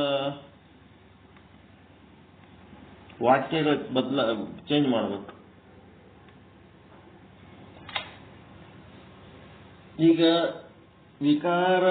ಬ್ರಹ್ಮನ ವಿಕಾರವಾಗುವುದಿಲ್ಲ. ವಿಕಾರವಾಗುವುದು ಯಾವುದ್ಯಾವುದೋ ಅದು ಬ್ರಹ್ಮ ಅಲ್ಲ. ಈ ವಾಕ್ಯವನ್ನು ನಾವೇನ್ ಮಾಡಬೇಕು? ನಿಷೇಧ ಲಕ್ಷಣ ಇದ್ದದ್ದು ವಿಧೇಯ ಲಕ್ಷಣ ಮಾಡಬೇಕು. ವಿಧೇಯ ಲಕ್ಷಣ ಮಾಡಬೇಕಾದ್ರೆ ಬ್ರಹ್ಮನು ಹಿಂಗೆ ಅದನ ಅಂತ. ಬ್ರಹ್ಮನು ಅವಿಕಾರಿ ಇದ್ದಾನೆ, ಬ್ರಹ್ಮನು ನಿರ್ವಿಕಾರಿ ಇದ್ದಾನೆ. ಇದೇನಿದು? ವಿಧೇಯ ಲಕ್ಷಣ. ಇದ್ರಂಗೆ ನಿಮಗೆ ಪ್ರಾಕ್ಟೀಸ್ ಮಾಡ್ಲಿಕ್ಕೆ ಬರ್ತದ?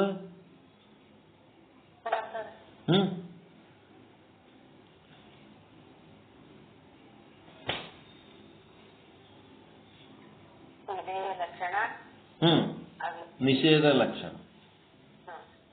ನಿಷೇಧ ಲಕ್ಷಣದ ಬ್ರಹ್ಮನ ನಿಷೇಧ ಲಕ್ಷಣದ ಪ್ರತಿಪಾದನೆಯ ವಾಕ್ಯ, ಬ್ರಹ್ಮನ ವಿಧೇಯ ಲಕ್ಷಣದ ಪ್ರತಿಪಾದನೆಯ ವಾಕ್ಯ. ನಿಷೇಧ ಲಕ್ಷಣ ವಿಧೇಯ ಲಕ್ಷಣ ಅನ್ಕೊಡ್ರಿ, ಅಥವಾ ನಿಷೇಧ ರೂಪ ಪ್ರತಿಪಾದನೆ ವಿಧೇಯ ರೂಪ ಪ್ರತಿಪಾದನೆ. ವಿಕಾರಿ ಅಲ್ಲ, ಬ್ರಹ್ಮನು ವಿಕಾರಿ ಅಲ್ಲ. ಇದೇನದ? ನಿಷೇಧ ರೂಪ ಪ್ರತಿಪಾದನೆ. ಬ್ರಹ್ಮನು ನಿರ್ವಿಕಾರಿಯಾಗಿದ್ದಾನೆ. ಇದು ವಿಧೇಯ ರೂಪ ಪ್ರತಿಪಾದನೆ. ಹಿಂಗೆ ನೀವು ರೂಢಿ ಮಾಡ್ಕೋಬೇಕು. ಬ್ರಹ್ಮನು ತೋರುವ ದೃಶ್ಯ ಅಲ್ಲ. ಇದ್ಯಾವುದಿದು? ತೋರ್ತಾ ಇರೋ ದೃಶ್ಯ ಕಣ್ಣೆದ್ರೆ ಏನ್ ಕಾಣುತ್ತದ ಅದು ಅಲ್ಲ. ಬ್ರಹ್ಮ ಹೆಂಗದನ? ಬ್ರಹ್ಮನು ಅದೃಶ್ಯವಾಗಿದ್ದಾನೆ. ಬ್ರಹ್ಮ ಹೆಂಗದನ? ಅದೃಶ್ಯ ಅದನ. ತಾನು ಯಾರಿಗೆ ಕಾಣಂಗಿಲ್ಲ. ಇಲ್ಲಿ ಕಾಣ್ತಾ ಇರೋ ದೃಶ್ಯ ಏನದ ಅದು ಬ್ರಹ್ಮ ಅಲ್ಲ. ಬ್ರಹ್ಮನು ತೋರುವ ದೃಶ್ಯ ಅಲ್ಲ. ಮತ್ತು ಬ್ರಹ್ಮ ಹೆಂಗದನ? ಅದೃಶ್ಯವಾಗಿದ್ದಾನೆ. ಬ್ರಹ್ಮನು ಅಚಿತ್, ಅಜ್ಞಾನಿ ಅಲ್ಲ. ಅವನಿಗೇನು ತಿಳಿಯಂಗಿಲ್ಲ ಏನಿದೆಲ್ಲ? ಅವನಿಗೆ ಗೊತ್ತಿಲ್ಲ. ಅಜ್ಜಿ ಮೊಮ್ಮಗಳಿಬ್ಬರು ಕೂತಿದ್ರಂತ ಮನ್ಯಾಗ. ಕುಂತೇನೋ ಮಾಡ್ಕೊತ್ ಕೂತಿದ್ದು ಅಂತ. ಕುಂತಾಗ ಆ ಹುಡುಗಿದು ಬಾಯ್ ಫ್ರೆಂಡ್ ಬಂದಂತ. ಬಾಯ್ ಫ್ರೆಂಡ್ ಅಜ್ಜಿ ಮನ್ಯಾಗ. ಅಜ್ಜಿ ಕುಂತಾಗ, ಅಜ್ಜಿ ಸಂಗಟ ಕುಂತಾಗ ಅವ್ರ ಏನ್ ಭಾಷೆಗಳು ಮಾತಾಡಿದ್ರು ಅಂತಂದ್ರ, ನಾನು ಎಷ್ಟೊತ್ತಾಯ್ತು ಕರೆ ಮಾಡಿದೆ, ನೀನು ಎತ್ತಲಿಲ್ಲ ಎನ್ನುವ ಪುಸ್ತಕವನ್ನ ಇಸ್ಕೊಳಕ್ ಬಂದಿನಿ ಅಂತ. ಆ ಪುಸ್ತಕದ ಹೆಸರಂತದ್ದು. ನಾನೊಂದು ಬುಕ್ ಇಸ್ಕೊಳಕ್ ಬಂದಿನಿ, ಕರೆ ಮಾಡಿದೆ ನೀನು ಎತ್ತಲಿಲ್ಲ ಅನ್ನೋ ಪುಸ್ತಕ ಇಸ್ಕೊಳಕ್ ಬಂದಿನಿ ಅಂತ ಅವ ಹೇಳಿದ್ನಂತ. ಆಕೆ ಸೈಲೆಂಟ್ ಮಾಡೀನಿ, ಅದಕ್ಕೆ ಕೇಳಿಸಿಲ್ಲ ಅನ್ನೋ ಪುಸ್ತಕ ನನ್ನ ಬಳಿ ಅದ ನೋಡು ಅಂದ. ಅಕ್ಕಿ ಅಂದ. ಮುಂದ ಅದು ಇತ್ತಂದ್ರೆ ಅದು ಬೇಕಾಗಿಲ್ಲ ನಮ್ಗ.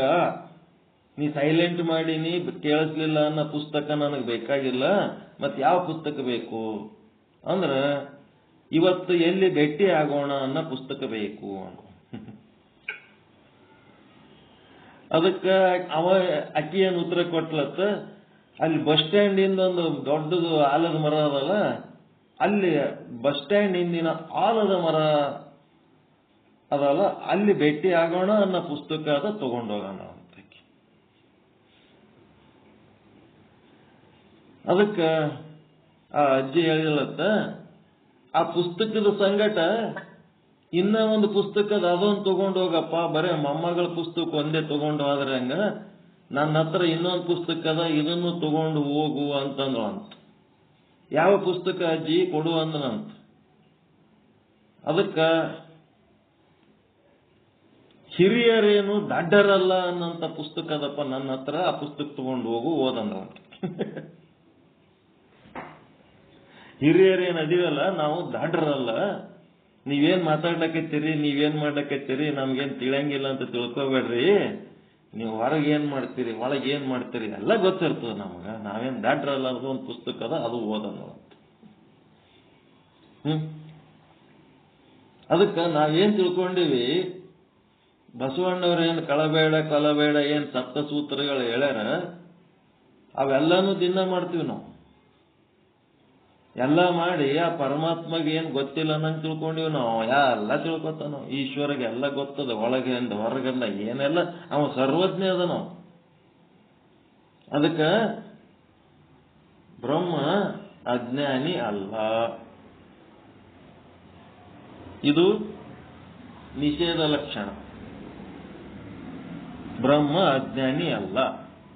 ನಿಮ್ ಸುತ್ತಮುತ್ತಲಿನ ಜನರು ಅಜ್ಞಾನಿಗಳಿರ್ಬೋದು, ಅವ್ರಿಗೆ ನೀವು ಮೋಸ ಮಾಡಬಹುದು, ಆದರೆ ಬ್ರಹ್ಮ ಅಜ್ಞಾನಿ ಅಲ್ಲ, ಈಶ್ವರ ಅಜ್ಞಾನಿ ಅಲ್ಲ. ಇದು ನಿಷೇಧ ಲಕ್ಷಣ. ಮತ್ತೆ ವಿಧೇಯ ಲಕ್ಷಣ ಏನ್ ಮಾಡ್ತೀರಿ? ಬ್ರಹ್ಮನು ಸರ್ವಜ್ಞನಾಗಿದ್ದಾನೆ, ಎಲ್ಲವನ್ನೂ ಬಲ್ಲವನಾಗಿದ್ದಾನೆ.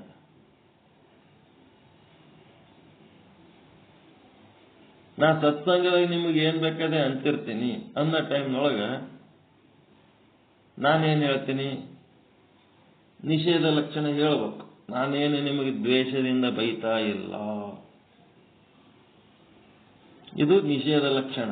ನನಗೇನು ನಿಮ್ಮ ಮೇಲೆ ದ್ವೇಷ ಇಲ್ಲ, ಸಿಟ್ಟಿಲ್ಲ, ದ್ವೇಷದಿಂದ ನಾನು ನಿಮ್ಮನ್ನು ಬೈಯುತ್ತಿಲ್ಲ. ನಿಷೇಧ ಲಕ್ಷಣ. ಇದನ್ನು ವಿಧೇಯ ಲಕ್ಷಣ ಮಾಡಬೇಕಲ್ಲ.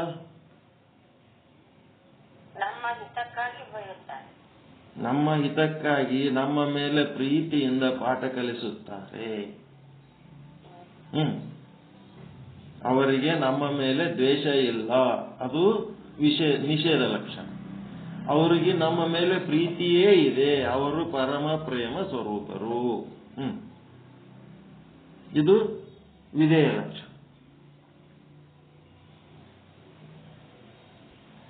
ನಮ್ಮ ಮನೆಯವ್ರಿಗೆ ಹೆಂಡ್ರ ಮಕ್ಕಳಿಗೆ ನಾ ಏನು ಟೈಮ್ ಕೊಟ್ಟಿಲ್ಲ, ನಿಮಗೆ ಕೊಟ್ಟ ಟೈಮ್ ನಾನು ಅವ್ರಿಗೆ ಕೊಟ್ಟೇ ಇಲ್ಲ. ನಾನು ಇಡೀ ಜನ್ಮದಾಗ ನಿಮಗೆ ಕೊಟ್ಟ ಟೈಮ್ ಅವ್ರಿಗೆ ಏನು ಕೊಟ್ಟಿಲ್ಲ. ನಾನು ಪರಮ ಪ್ರೇಮ ಸ್ವರೂಪ ಹೌದಾ ಅಲ್ಲ? ಇಷ್ಟು ಟೈಮ್ ಕೊಟ್ಟು ಇಟ್ಟೆಲ್ಲ ತಿಳಿಸಿ ಹೇಳ್ತೀವಿ ಅಂದ್ರೆ ಇಡೀ ಜಗತ್ತಿನಾಗ ಎಷ್ಟು ಗುರುಗಳದಾರ, ಯಾವ ಗುರುಗಳಾರ ನಾ ಕೊಟ್ಟ ಟೈಮ್ ಕೊಟ್ಟು ನಿಮಗೆ ಕುಂದಿರ್ಸಿ ಪಾಠ ಹೇಳ್ಯಾರ ಯಾರ ಎಲ್ಲರೇ? ಅವ್ರು ಹೇಳಿದ್ರು ನಿಮಗ ಆ ಮಟ್ಟದ ಲಾಭ ಆಗ್ಯದ. ಅದಕ್ಕೆ ಪ್ರಸಾದ ಅಂತ ತಿಳ್ಕೊಳ್ಳೋದಂದ್ರೆ ಇದೇ ಪ್ರಸಾದ. ಅತ್ಯಂತ ಎತ್ತರವಾದ ಭಾವ ಅದು, ಪ್ರಸಾದ ಭಾವ. ಮತ್ತೆ ಇದೆಲ್ಲ ಮಾಡಿದ್ರು ಸಹಿತ ಇದ್ರೊಳಗ ಅಪ್ರಿಯತೆಗಳು, ಕಿರಿಕಿರಿಗಳು, ಜಗಳಗಳು ಯಾಕೆ ಬರ್ತಾವ? ಸಂಜ್ಞೆ ತಿಳ್ಕೋಬೇಕಿದು. ಇವೆಲ್ಲ ಯಾಕೆ ಬರ್ತಾವ ಅಂತಂದ್ರ, ನಾವು ಊಟ ಮಾಡಿ ಮಕ್ಕೊಂಡು ನಿದ್ದೆ ಮಾಡ್ಬೇಕಂತ ಮಕ್ಕೊಂಡಿವೆ. ಎದಕ್ ಮಕ್ಕೊಂಡಿವಿ ನಾವು? ಹಾಸಿಗೆ ಹಾಸ್ಕೊಂಡು ಎದಕ್ ಮಕ್ಕೊಂಡಿವಿ ನಾವು? ನಿದ್ದೆ ಮಾಡ್ಲಕ್ ಮಕ್ಕೊಂಡ್ರೆ ಏನು? ಕನಸು ಕಾಣ್ಲಕ್ ಮಕ್ಕೊಂಡ್ರಿ? ನಿದ್ದೆ ಮಾಡಕ್ ಮಕ್ಕೊಂಡ್ರು ಕನಸು ಬರ್ತಿರ್ತಾವ.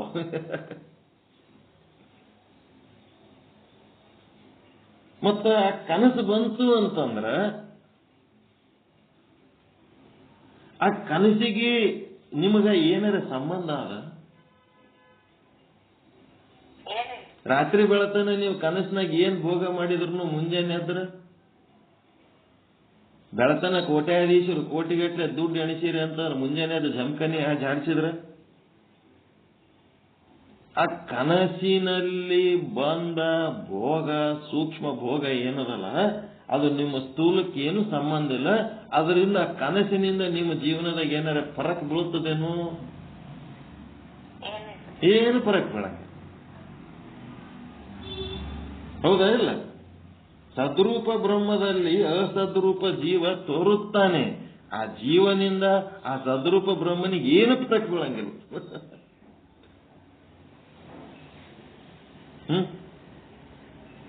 ಅದಕ್ಕ ಸ್ವಪ್ನ ಕಾರಣ ಜೀವನಲ್ಲಿ ಯಾವುದೇ ವಿಕಾರ ಆಗುವುದಿಲ್ಲ.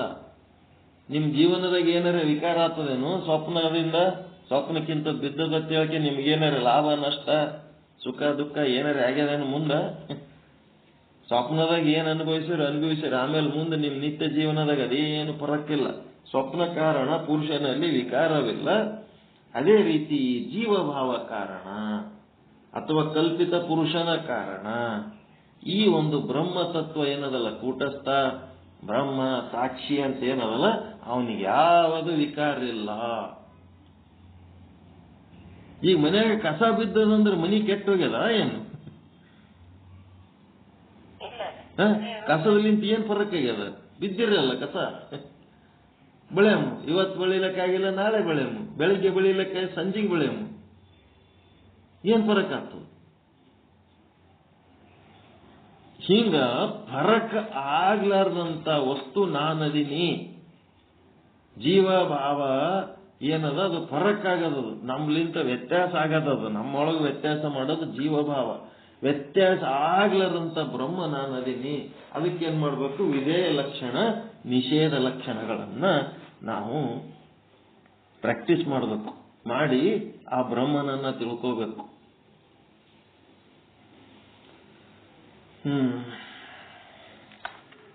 ಸಂಜ್ಞೆಯಿಂದ ಬ್ರಹ್ಮ ಭಾನ ಆಗ ಅವಕಾಶ ದಾರಿತ್ವ ಕಾಣ್ಲಕತ್ತದ.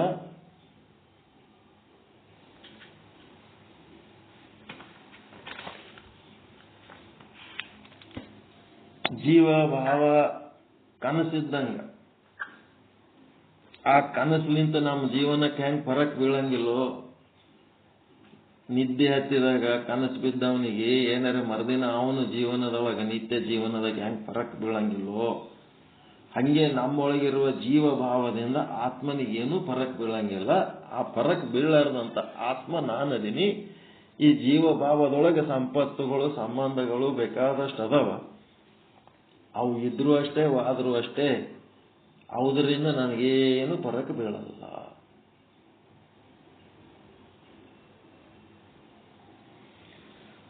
ಸದ್ರೂಪ ಬ್ರಹ್ಮದಲ್ಲಿ ಅಸದ್ರೂಪತ್ವದ ಲಕ್ಷಣಗಳು ಹೆಂಗ್ ಉಂಟಾತವ? ನಿದ್ದೆ ಮಾಡ್ಬೇಕಂತ ಮಲ್ಕೋಳಂತ ಸುಖ ಪುರುಷನಿಗೆ ಕನಸು ಬಿದ್ದಂಗ, ಶುಕ್ತಿ ಒಳಗ ಕಪ್ಪೆ ಚಿಪ್ಪಿನೊಳಗ ಬೆಳ್ಳಿ ಕಂಡಂಗ, ಹಗ್ಗದೊಳಗ ಹಾವು ಕಂಡಂಗ, ಅಕಲ್ಪಿತ ಪರಬ್ರಹ್ಮದಲ್ಲಿ ಕಲ್ಪಿತ ವಸ್ತುಗಳು ಕಾಣ್ತವ ತೋರ್ತವಲ್ಲ ಅಂತಂದ್ರೆ ಈ ರೀತಿ ತೋರ್ತವ. ಆ ಕಲ್ಪಿತ ವಸ್ತುಗಳ ತೋರುವಿಕೆ ಅದಕ್ಕೆ ಇರುವಿಕೆನೇ ಇಲ್ಲ. ಇಂದ ಆ ತೋರುವಿಕೆ ಇಂದ ಏನಾಗ್ತದ? ಆ ಅಕಲ್ಪಿತ ಬ್ರಹ್ಮನಿಗೆ ಯಾವ ವಿಕಾರಗಳು ಇಲ್ಲ, ಯಾವ ನಷ್ಟಗಳು ಇಲ್ಲ, ಯಾವ ದುಃಖಗಳು ಇಲ್ಲ, ಯಾವ ಚಿಂತೆ ಇಲ್ಲ, ಯಾವ ಭಯ ಇಲ್ಲ. ಆ ಭಯ ಇಲ್ಲದ ನಷ್ಟ ಕಷ್ಟ ಇಲ್ಲದಂತ ಬ್ರಹ್ಮ ನಾನದೇನೆ. ಜೀವಭಾವ ಹುಟ್ಟು ಸಾವು ಪಾಪ ಪುಣ್ಯ ಸುಖ ದುಃಖ ಬರದು ಹೋಗದು ಗಮನ ಗಮನ ಲಾಭ ನಷ್ಟ ಮಾನ ಅಪಮಾನ ಇವು ಎಲ್ಲ ಓಸು ಜೀವಭಾವಗಳು ಏನದವಂತಂದ್ರ ಕಲ್ಪಿತ ಅದಾವ. ನಾನದಿನಿ ಅಕಲ್ಪಿತ. ಆ ಕಲ್ಪಿತ ವಸ್ತುಗಳು, ಸಂಬಂಧಗಳು, ಸಂಪತ್ತುಗಳು, ಜೀವಿಗಳಿಂದ ನನಗೆ ಯಾವ ವ್ಯತ್ಯಾಸನೂ ಇಲ್ಲ. ನಾನು ಬ್ರಹ್ಮ.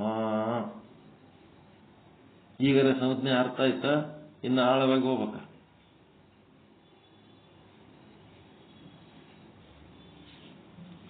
ಏನು ಹೋಗ್ಬಿಟ್ರೆ ಆಳವಾಗಿ ಬ್ರಹ್ಮ ಆಗಿಬಿಟ್ರೆ ಗಪ್ ಕೂತ್ಬಿಟ್ರೆ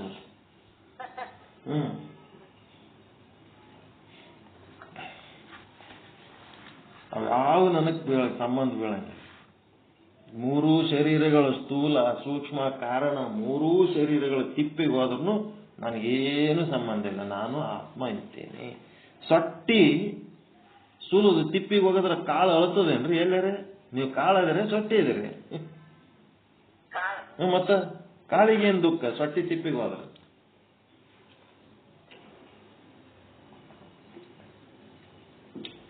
ಕಾಳು ಅಕಲ್ಪಿತ, ಸೊಟ್ಟಿ ಕಲ್ಪಿತ.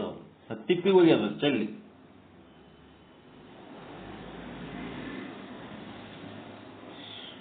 ವಿಚಾರ ಸಾಗರಕ್ಕೆ ಸಂಬಂಧಪಟ್ಟಂತ ಒಂದಿಷ್ಟು ವಿಚಾರ.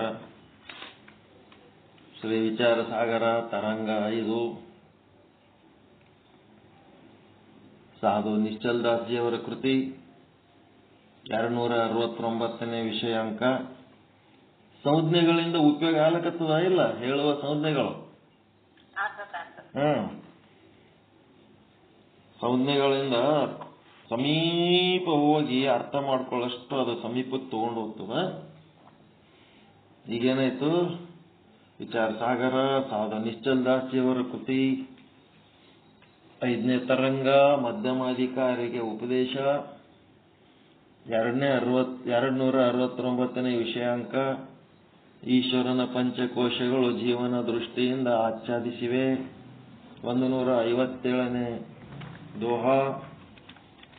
ಈಶ್ವರನ ಜಗತ್ತಿನ ಯಾವುದೇ ವಸ್ತುಗಳನ್ನು ತಗೊಂಡು, ಪ್ರಪಂಚದ ವಸ್ತುಗಳನ್ನು ತಗೊಂಡು, ಪ್ರಪಂಚ ಸೃಷ್ಟಿ ಮತ್ತು ಸಂಸಾರ ಏನು ವ್ಯತ್ಯಾಸ ತಿಳ್ಕೊಂಡಿರೋದು? ಸಂಸಾರಕ್ಕ ಸೃಷ್ಟಿಗೆ,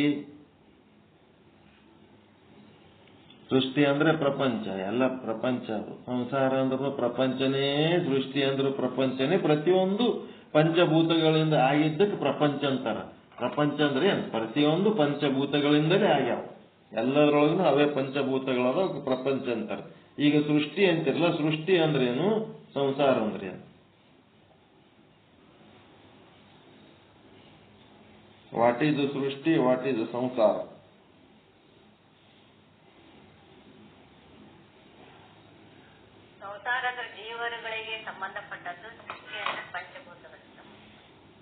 ಸೃಷ್ಟಿ ಅಂತಂದ್ರೆ ಏನದ? ಹೇಳ್ರಿ, ಯಾರೇನೇನ್ ಹೇಳ್ತೀರಿ ಹೇಳ್ರಿ. ಸೃಷ್ಟಿ ಅಂದ್ರೆ ಇಡೀ ಎಲ್ಲಾ ಪ್ರಪಂಚ ಅಂದ್ರು ಒಂದೇ, ಸೃಷ್ಟಿ ಅಂದ್ರು ಒಂದೇ.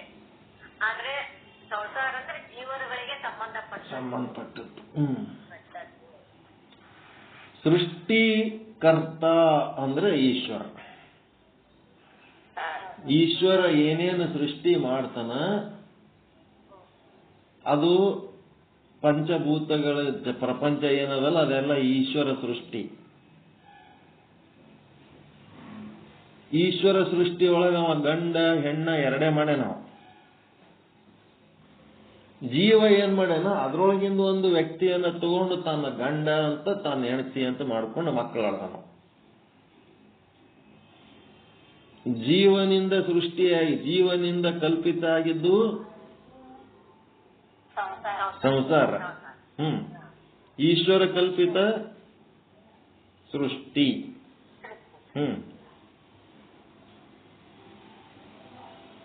ಎಲ್ಲೋ ಒಂದು ಹೆಣ್ಮಗಳು ಎಲ್ಲೋ ಸತ್ತಿರ್ತಾಳ, ಅವ ಏನು ತಿಳ್ಕೊತಾನ ಅಷ್ಟೇ, ಇದು ಗಂಡೋ ಹೆಣ್ಣು ಅಂತ ಅಷ್ಟೇ ತಿಳ್ಕೊತಾನ. ಗಂಡು ಸತ್ರೂ ಅಳಲ್ಲ, ಹೆಣ್ಣು ಸತ್ರು ಅಳಂಗಿಲ್ಲ.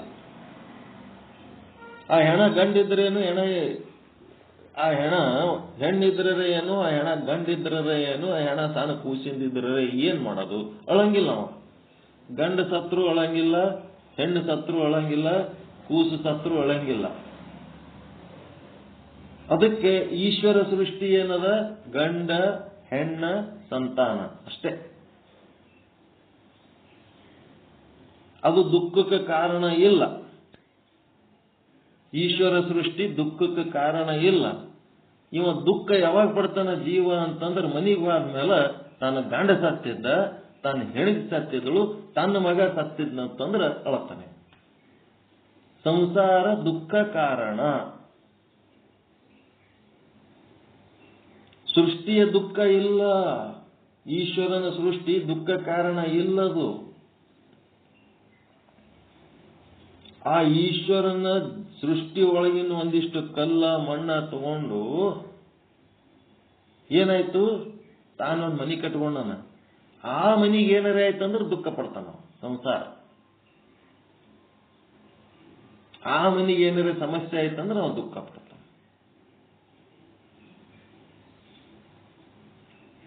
ಏನದ ಅಲ್ಲಿ ನಾನು ನನ್ನದು ಅಂತ ಅದಲ್ಲ, ಅದಕ್ಕೆ ಅವನಿಗೆ ದುಃಖ ಆಗ್ತದೆ. ಅದಕ್ಕೆ ಜೀವ ಸೃಷ್ಟಿ ಎನ್ನುವ ಸಂಸಾರ ಏನದ ಅದು ದುಃಖಕ್ಕೆ ಕಾರಣ ಅದ. ಈಶ್ವರ ಸೃಷ್ಟಿ, ಈಶ್ವರ ಕಲ್ಪಿತ ವಸ್ತುಗಳು ಏನದವ ಅವು ಏನದವ ದುಃಖಕ್ಕೆ ಕಾರಣ ಅಲ್ಲ. ಅಮೆರಿಕದಾಗ ಭೂಕಂಪ ಆಗಿ 1,000 ಮನಿ ಬಿದ್ದು ಬಿಟ್ಟವ ಅಂದ್ರೆ ಅಳ್ತೀರೇನು? ಮನಿ ಬಿದ್ದರೆ ಅಳಂಗಿಲ್ಲ. ನಮ್ಮ ಮನೆಗೆ ಒಂದು ಗಾಡಿ ಸೀಳುತ್ತಂದ್ರೆ ಅಳತೀವಿ. ಒಂದು ಇಲಿ ತೂತ ಕೆದರ್ತಂದ್ರೆ ಅಳತೀವಿ. ದೊಡ್ಡದೊಂದು ಇಲಿ ತೂತ ಕೆದ್ರೆ ಒಂದಿಟ್ಟು ಮಣ್ಣು ತೆಗೆದು ಹಾಕ್ತು ಅಂದ್ರೆ ಅವಾಗ ಅಳಬಾರ್ದು. ಅದಕ್ಕೆ ಈಶ್ವರ ಸೃಷ್ಟಿ ಕಣ್ಣಿಗೆ ಕಾಣುವ ದೃಶ್ಯಗಳಲ್ಲಿ ಎರಡು, ಒಂದು ಜೀವ ಸೃಷ್ಟಿ, ಇನ್ನೊಂದು ಈಶ್ವರ ಸೃಷ್ಟಿ. ಎರಡು ಪ್ರಪಂಚನೇ. ಆ ಈಶ್ವರ ಸೃಷ್ಟಿ ದುಃಖಕ್ಕೆ ಕಾರಣ ಇಲ್ಲ. ಜೀವ ಸೃಷ್ಟಿ ಏನಾಗ್ಯದ, ನಾನು ನನ್ನದು ಅನ್ನೋದು ಇವೆರಡು ಭಾವ ಬಿಟ್ರ, ಇವೆರಡು ಭಾವನೆಗಳನ್ನ ಬಿಟ್ರ ಅದು ಈಶ್ವರನಿಗೆ ನೀನು ನಿಂದು ಅಂತ ಅಂದ್ಬಿಟ್ಟೇವಂತಂದ್ರ ಈ ಜೀವನನೇ ಬಂಗಾರ ಆಗ್ತದ, ಬಹಳ ಬಂಗಾರ ಆಗ್ತದ. ನೀನು ನಿನ್ನದು ನಿನ್ನಿಂದ ನಿನಗಾಗಿ ಅಂದೇವಂತಂದ್ರ ಅವ ಈಶ್ವರ ಕೃಪೆ ಮಾಡಿ ಈಶ್ವರನೇ ಗುರುವಾಗಿ ಬರ್ತಾನವ. ಗುರು ಕೃಪೆ ಮಾಡೋದಕ್ಕೆ ಮುಂದಿನ ಸ್ಟೆಪ್ಪಿಗೆ ಕರ್ಕೊಂಡು ಹೋಗ್ಲಕ್ ಬರ್ತಾನವ. ಇದ್ರಾಗ ನಾನು ನನ್ನದು ಅಂತ ಎಲ್ಲಿ ತನಕ ಇರ್ತದ ಅಲ್ಲಿ ತನಕ ನಮಗೆ ದುಃಖ ಬಿಡ್ಲಾರ್ದ ಕರ್ಮ. ಈ ಶರೀರ ನನ್ನದು, ಶರೀರ ನಿಮ್ಮದ ಅಲ್ಲ, ಈಶ್ವರ ಕೊಟ್ಟದು ಶರೀರ. ಕರ್ಮ ಮಾಡಿದ್ದು ನಮ್ಮದು, ಕರ್ಮ ನಿಮ್ಮದ. ಆ ಜಗತ್ತಿನೊಳಗೆ ಆ ಸಂದರ್ಭದಲ್ಲಿ ಹೆಂಗ್ ನಡ್ಕೋಬೇಕು ಗೊತ್ತಾಗಲಾರ್ದಕ್ಕೆ ಹೆಂಗೋ ಒಂದು ನಡ್ಕೊಂಡಿವಿ. ಅದು ಕೆಲವೊಂದು ಚಲೋ ಕರ್ಮ ಅನ್ಸವ, ಕೆಲವೊಂದು ಕೆಟ್ಟ ಕರ್ಮ ಅನ್ಸವ. ಅದು ಅರೆ ನಮ್ಮದದ ಇಲ್ಲ. ಕರ್ಮನೂ ನಂದಲ್ಲ, ಭೋಗನೂ ನಂದಲ್ಲ, ಫಲನೂ ನಂದಲ್ಲ. ಅದ್ರೊಳಗೆ ನಾನು ನನ್ನದು ಅಂತೀನಲ್ಲ, ಇಲ್ಲಿ ಗೋಳಾಟ. ಇಲ್ಲಿ ಏನಾಗ್ತದ, ಜಗತ್ತಿನ ಯಾವುದೇ ಪದಾರ್ಥಗಳನ್ನ ತಗೊಂಡು ನೀವು ಪೂಜೆ ಮಾಡಿದರೆ ನಿಮಗೆ ಫಲ ಸಿಗಂಗಿಲ್ಲಂತಲ್ಲ. ಕಲ್ಲಿನ ಪೂಜೆ ಯಾಕೆ ಮಾಡ್ತಾರ್ರಿ?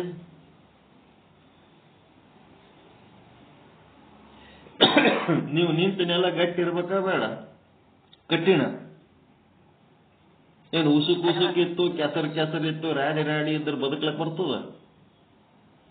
ಕಲ್ಲಿನ ಮೇಲೆ ಬದುಕ್ಲಕತ್ತೀರಿ, ಕಲ್ಲಿನ ಮೇಲೆ ಮಲ್ಕೊಳಕತ್ತೀರಿ, ಕಲ್ಲಿನ ಮೇಲೆ ಹೇಳಕತ್ತೀರಿ. ಜೀವನ ನಡೆದಿದ್ದೆ ಕಲ್ಲಿನ ಮೇಲೆ ನಡೆದವು.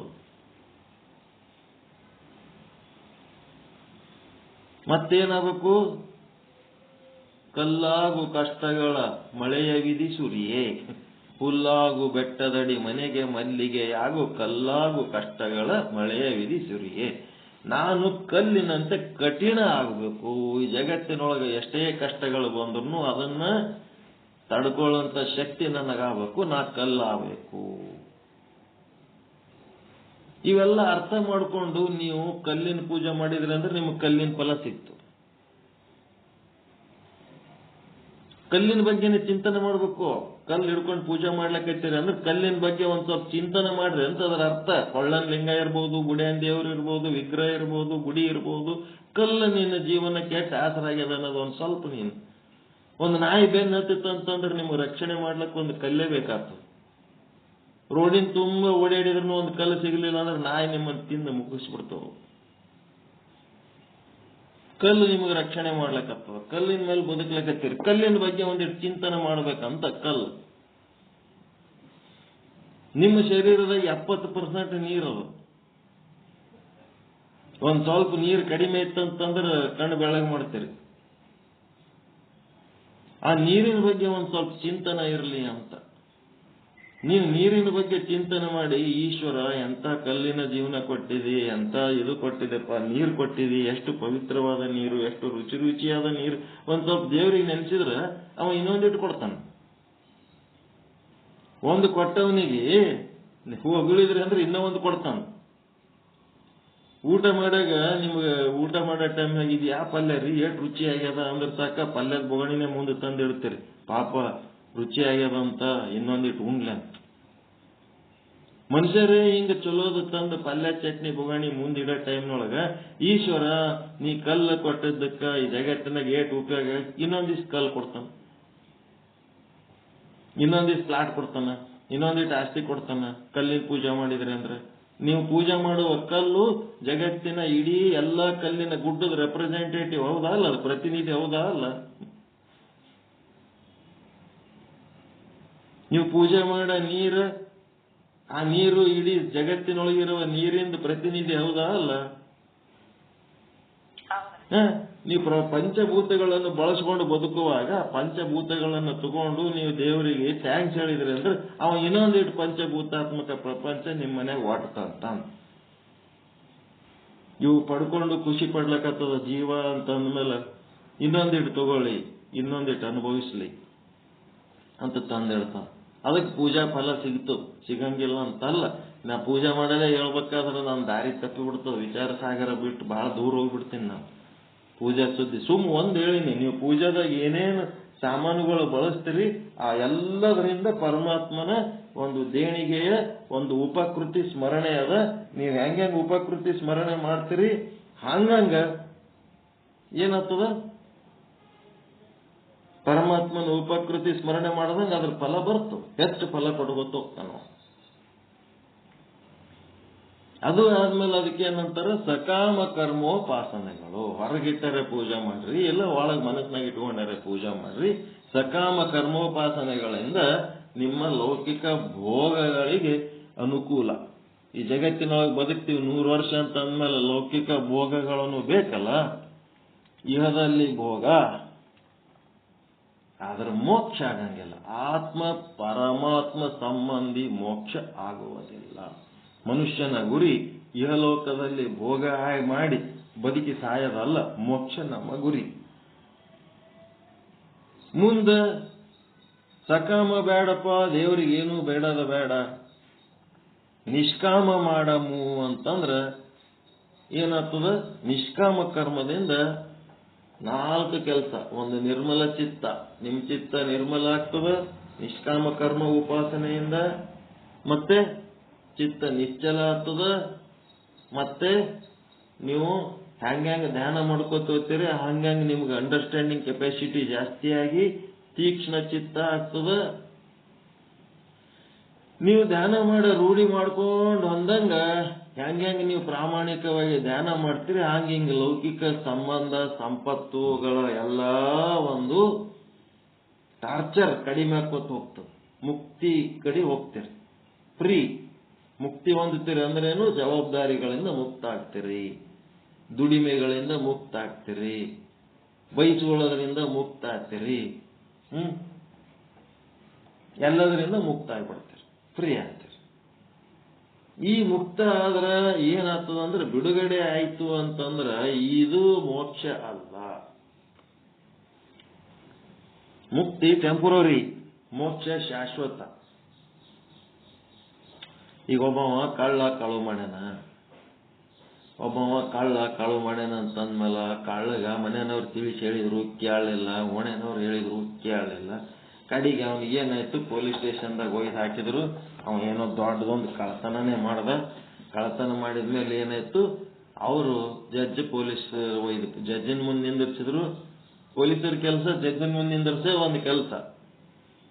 ಅವ್ರು ಆಟ ಕೆಲಸ ಮಾಡೋದ್ ಬಿಟ್ಟು ನಡ್ಬರ್ಕ್ ಭಾಳ ಕೆಲಸ ಮಾಡ್ತಾರ. ಅವ್ರು ಬೇರೆ ಬೇರೆ ಪಬ್ಲಿಕ್ಕಿಗೆ ಅಂಜಿಸಿ ತಮ್ಮ ಕಂಟ್ರೋಲ್ನಾಗ ಇಟ್ಕೋಬೇಕನ್ನೋದೇ ಭಾರಿ ಮಾಡ್ತಾರ. ಅವ್ರು ಯಾರು ತಪ್ಪು ಮಾಡ್ಯಾರ ಅವ್ರಿಗೆ ಹೋಯ್ತು ಜಡ್ಜಿನ ಮುಂದೆ ನಿಂದಿರ್ಸಿ ಅವ್ರು ಏನ್ ಶಿಕ್ಷೆ ಕೊಡ್ತಾರ ಅದನ್ನ ಮುಂದೆ ಜೈಲ್ನಾಗ ಇಟ್ಟು ಮಾಡಬೇಕು, ಪೊಲೀಸ್ ಕಸ್ಟಡಿ ಒಳಗೆ ಇಟ್ಟು ಮಾಡಬೇಕು. ಅದೆಲ್ಲ ಮುಂದೆ ಅವರಿಗೆ ಅರಿವು ಮೂಡಿಸೋದಕ್ಕೆ ಅದೆಲ್ಲ ಇರೋದು. ಅದಕ್ಕಿಂತ ಹೆಚ್ಚು ಅವ್ರು ಬಹಳ ಮಾಡ್ತಾರೆ. ಮಾಡೋ ಕೆಲಸಕ್ಕಿಂತ ಬಹಳ ಮಾಡಿ ಒಟ್ಟ ಅಂಜಿಸಿ ಏನೋ ಒಂದು ಮಾಡಿ ಏನೋ ಒಂದು ಪಡ್ಕೋಬೇಕಂತಿರ್ತಾರ. ಅವೆಲ್ಲ ಒಂದು ಅತಿ ಆದ ಹೊತ್ನಾಗ ಮತ್ತ ಯಾರು ಅತಿ ಮಾಡಿರ್ತಾರ, ಅಧಿಕಾರ ತೋರಿಸಿರ್ತಾರ, ಅವ್ರಿಗೆ ಏನ್ ಫಲ ಆಗ್ಬೇಕು ಅದು ಹಾಗೆ ಅದು ಅಷ್ಟು ಇದಲ್ಲ.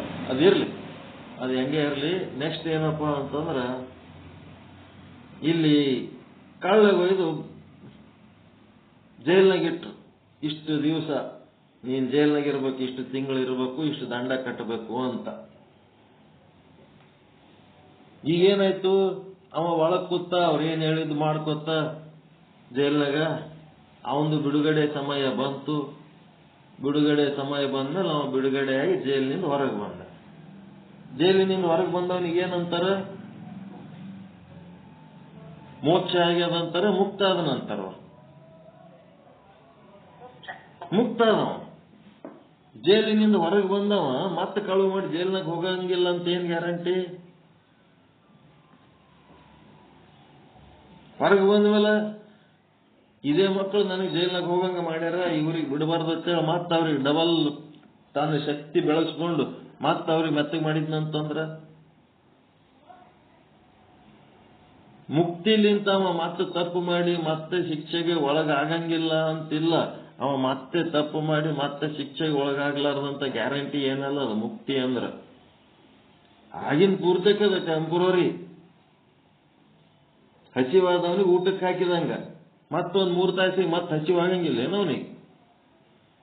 ನೀವು ಊಟಕ್ಕೆ ಹಾಕಿದ್ದು ಎಷ್ಟೊತ್ತು ಉಪಯೋಗ ಆಗ್ತದ? ಅವನಿಗೆ ಸ್ವಂತ ಒಂದು ಏನಾರ ಕೆಲಸ ಕೊಟ್ಟು, ಇಂಥ ಕೆಲಸ ಕೊಡ್ತೀನಿ, ಈ ಕೆಲಸ ಮಾಡ್ಕೋತಿರು, ಈ ಕೆಲಸ ಮಾಡಿದೆ ಅಂದ್ರೆ ನಿನಗೆ ಇಷ್ಟು ದುಡ್ಡು ಕೊಡ್ತೀನಿ, ಈ ದುಡ್ಡಿನಾಗ ನೀನು ಕಿರಾಣಿ ತಂದು ಅಡಿಗೆ ಮಾಡ್ಕೊಂಡು ಉಣಬೇಕು, ಇಲ್ಲ ಹೊರಗಡೆ ತಿನ್ನು, ಏನಾರ ಮಾಡತ್ತೇಳಿ ಅವನಿಗೆ ಕೆಲಸ ಕೊಟ್ರೆ ಮೋಕ್ಷ ಇದ್ದಂಗ.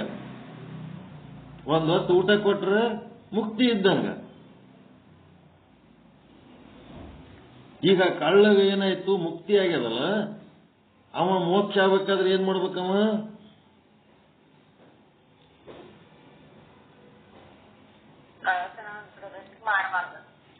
ನೈತಿಕತೆ ಆಯ್ತದು. ಕಳ್ಳತನ ಬಿಡಬೇಕು, ಮಾಡಬಾರ್ದು. ಕಳ್ಳತನ ಮಾಡಬಾರ್ದು ಒಂದು ರೀತಿ ನೀತಿ. ಆದ್ರೆ ನಾವು ಕಳ್ಳತನ ಮಾಡಬಾರ್ದು ಅನ್ನೋದು ಮಾಹಿತಿ ಅದ. ಈಗ ಅವನಿಗೆ ಜ್ಞಾನ ಅದ. ಅದು ಕ್ರಿಯೆ ಒಳಗೆ ಬರ್ಬೇಕಾದ್ರೆ ಹೆಂಗಾಗಬೇಕು? ಈಗ ಅವನಿಗೆ ಆತ್ಮಜ್ಞಾನ ಬರ್ಬೇಕು. ಮೋಕ್ಷ ಆಗ್ಬೇಕಂದ್ರ ಕಳ್ಳಗ ಮೋಕ್ಷ ಆಗೋದು ಬೇರೆ, ಕಳ್ಳಗ ಬಿಡುಗಡೆ ಆಗೋದು ಬೇರೆ. ಸಾರಿ ತಪ್ಪಾಯ್ತು ಆಯ್ತಾಯ್ತು ಅಂತೇಳಿ ಅಂದಕ್ಕೆ ಆಗಿನ ಪೂರ್ತಕ್ಕೆ ಮುಕ್ತಿ ಮಾಡ್ಕೋತಾರಲ್ಲ, ಅದು ಆಗಂಗಿಲ್ಲ. ಮತ್ತೆ ತಪ್ಪು ಮಾಡ್ತಾರ. ಮೋಕ್ಷ ಆಯ್ತು ಅಂತಂದ್ರ ಅವ ಮೋಕ್ಷ ಆದ ಒಂದು ಲಕ್ಷಣನೇ ಬೇರೆ, ಮುಕ್ತಿ ಆದ ಒಂದು ಲಕ್ಷಣ ಬೇರೆ. ಕಂಟಿನ್ಯೂ ತಪ್ಪು ಮಾಡ್ತಿರ್ತಾರ, ಎಲ್ಲರೂ ಸಿಕ್ಕೊಂಡ್ಬೀಳೋಣ ಸಾರಿ ಅಂತೇಳಿ ತಪ್ಪಿಸ್ಬೋತಾರ.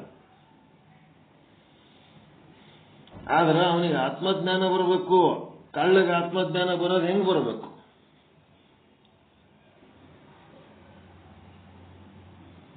ಒಬ್ಬ ಸಮರ್ಥ ಸದ್ಗುರು ಸಿಕ್ಕಾಗ ಆತ್ಮಜ್ಞಾನ ಕೊಡ್ತಾರೆ. ಏನು? ನಿನ್ನೊಳಗಿರಂತ ಆತ್ಮ ಅವರೊಳಗದಪ್ಪ, ನಿನ್ನ ಶರೀರ ಇದ್ದಂಗ ಅವ್ರ ಶರೀರ, ನಿನ್ನ ಸಂಪತ್ತಿದ್ದಂಗ ಅವ್ರ ಸಂಪತ್ತು, ನಿನ್ನ ಸಂಬಂಧಗಳು ಹೆಂಗದವ ಅದೂನು ಅವ್ರ ಸಂಬಂಧ, ನಿನ್ನ ಶರೀರ, ನಿನ್ನ ಸಂಪತ್ತು, ನಿನ್ನ ಆತ್ಮ, ನೀನ್ ಇದನ್ನ ಹೆಂಗ್ ಬದುಕ್ತಿದಿ ಅದೇ ರೀತಿ ಅವ್ರ ಸಂಪತ್ತು, ಅವ್ರ ಅಧಿಕಾರ, ಅವ್ರದ ಮೇಲೆ ಅವರು ನಂಬಿ ಬದುಕ್ತಿರ್ತಾರ. ಒಮ್ಮಿದೊಮ್ಮಿಗೆ ಹೋಗಿ ರಾತ್ರೋರಾತ್ರಿ ಕಳು ಮಾಡಿ ಅವ್ರೆಲ್ಲ ವಸ್ತುಗಳು ನೀ ಎದ್ಕೊಂಡು ಬಂದ್ರಿ ಅಂತಂದ್ರ ಅವ್ರಿಗೆ ದುಃಖ ಆಗ್ತದ. ನಿನಗ ದುಃಖ ಆಗ್ತದ ಇಲ್ಲ? ನಿಂದನು ಯಾರ್ಯಾರು ಎತ್ಕೊಂಡು ಹೋದ್ರೆ ನಿನಗೆ ದುಃಖ ಆಗ್ತದ ಇಲ್ಲ? ಹೀಗಾಗಿ ಇತರ ಆತ್ಮಗಳಿಗೆ ನಾವು ಸಂತೋಷ ಕೊಡುವುದಕ್ಕಂತ ಹುಟ್ಟಿ ಬಂದೀವಿ. ನಾವು ದುಃಖಿಗಳಲ್ಲ. ಇನ್ನೊಬ್ಬರ ಮನೆ ಹೆಣ್ಮಕ್ಳಿಗೆ ಹೆಂಗ್ ಬೇಕಂಗ ಕೆಟ್ಟ ದೃಷ್ಟಿಲಿ ಅಂತ ನೋಡಿ ಯಾರ ಸಂಗಟರೆ ವ್ಯವಹಾರ ಮಾಡ್ತಿ. ಆದ್ರೆ ನಿನ್ನ ಮನೆಯಾಗ ನಿನ್ನ ಹೆಂಡತಿ ಮಕ್ಳಿಗೆ ಯಾರ್ಯಾರ ಹಂಗ್ ಮಾಡಿದ್ರೆ ಸುಮ್ಮಿರ್ತೇನು ಅಂತೇಳಿ ಜಗತ್ತಿನೊಳಗಿರುವ ಆತ್ಮಗಳು ತನ್ನ ಆತ್ಮದಂತೆ, ತನ್ನ ಆತ್ಮ ಜಗತ್ತಿನ ಆತ್ಮದಂತೆ ಸಮೀಕರಿಸಿ ಜ್ಞಾನ ಹೇಳಿದ ಹೊತ್ನಾಗ ಅವ ಕಳು ಮಾಡ್ತಾನೆ ಅಂದ್ರೆ ಮುಂದೆ ಮತ್ತವ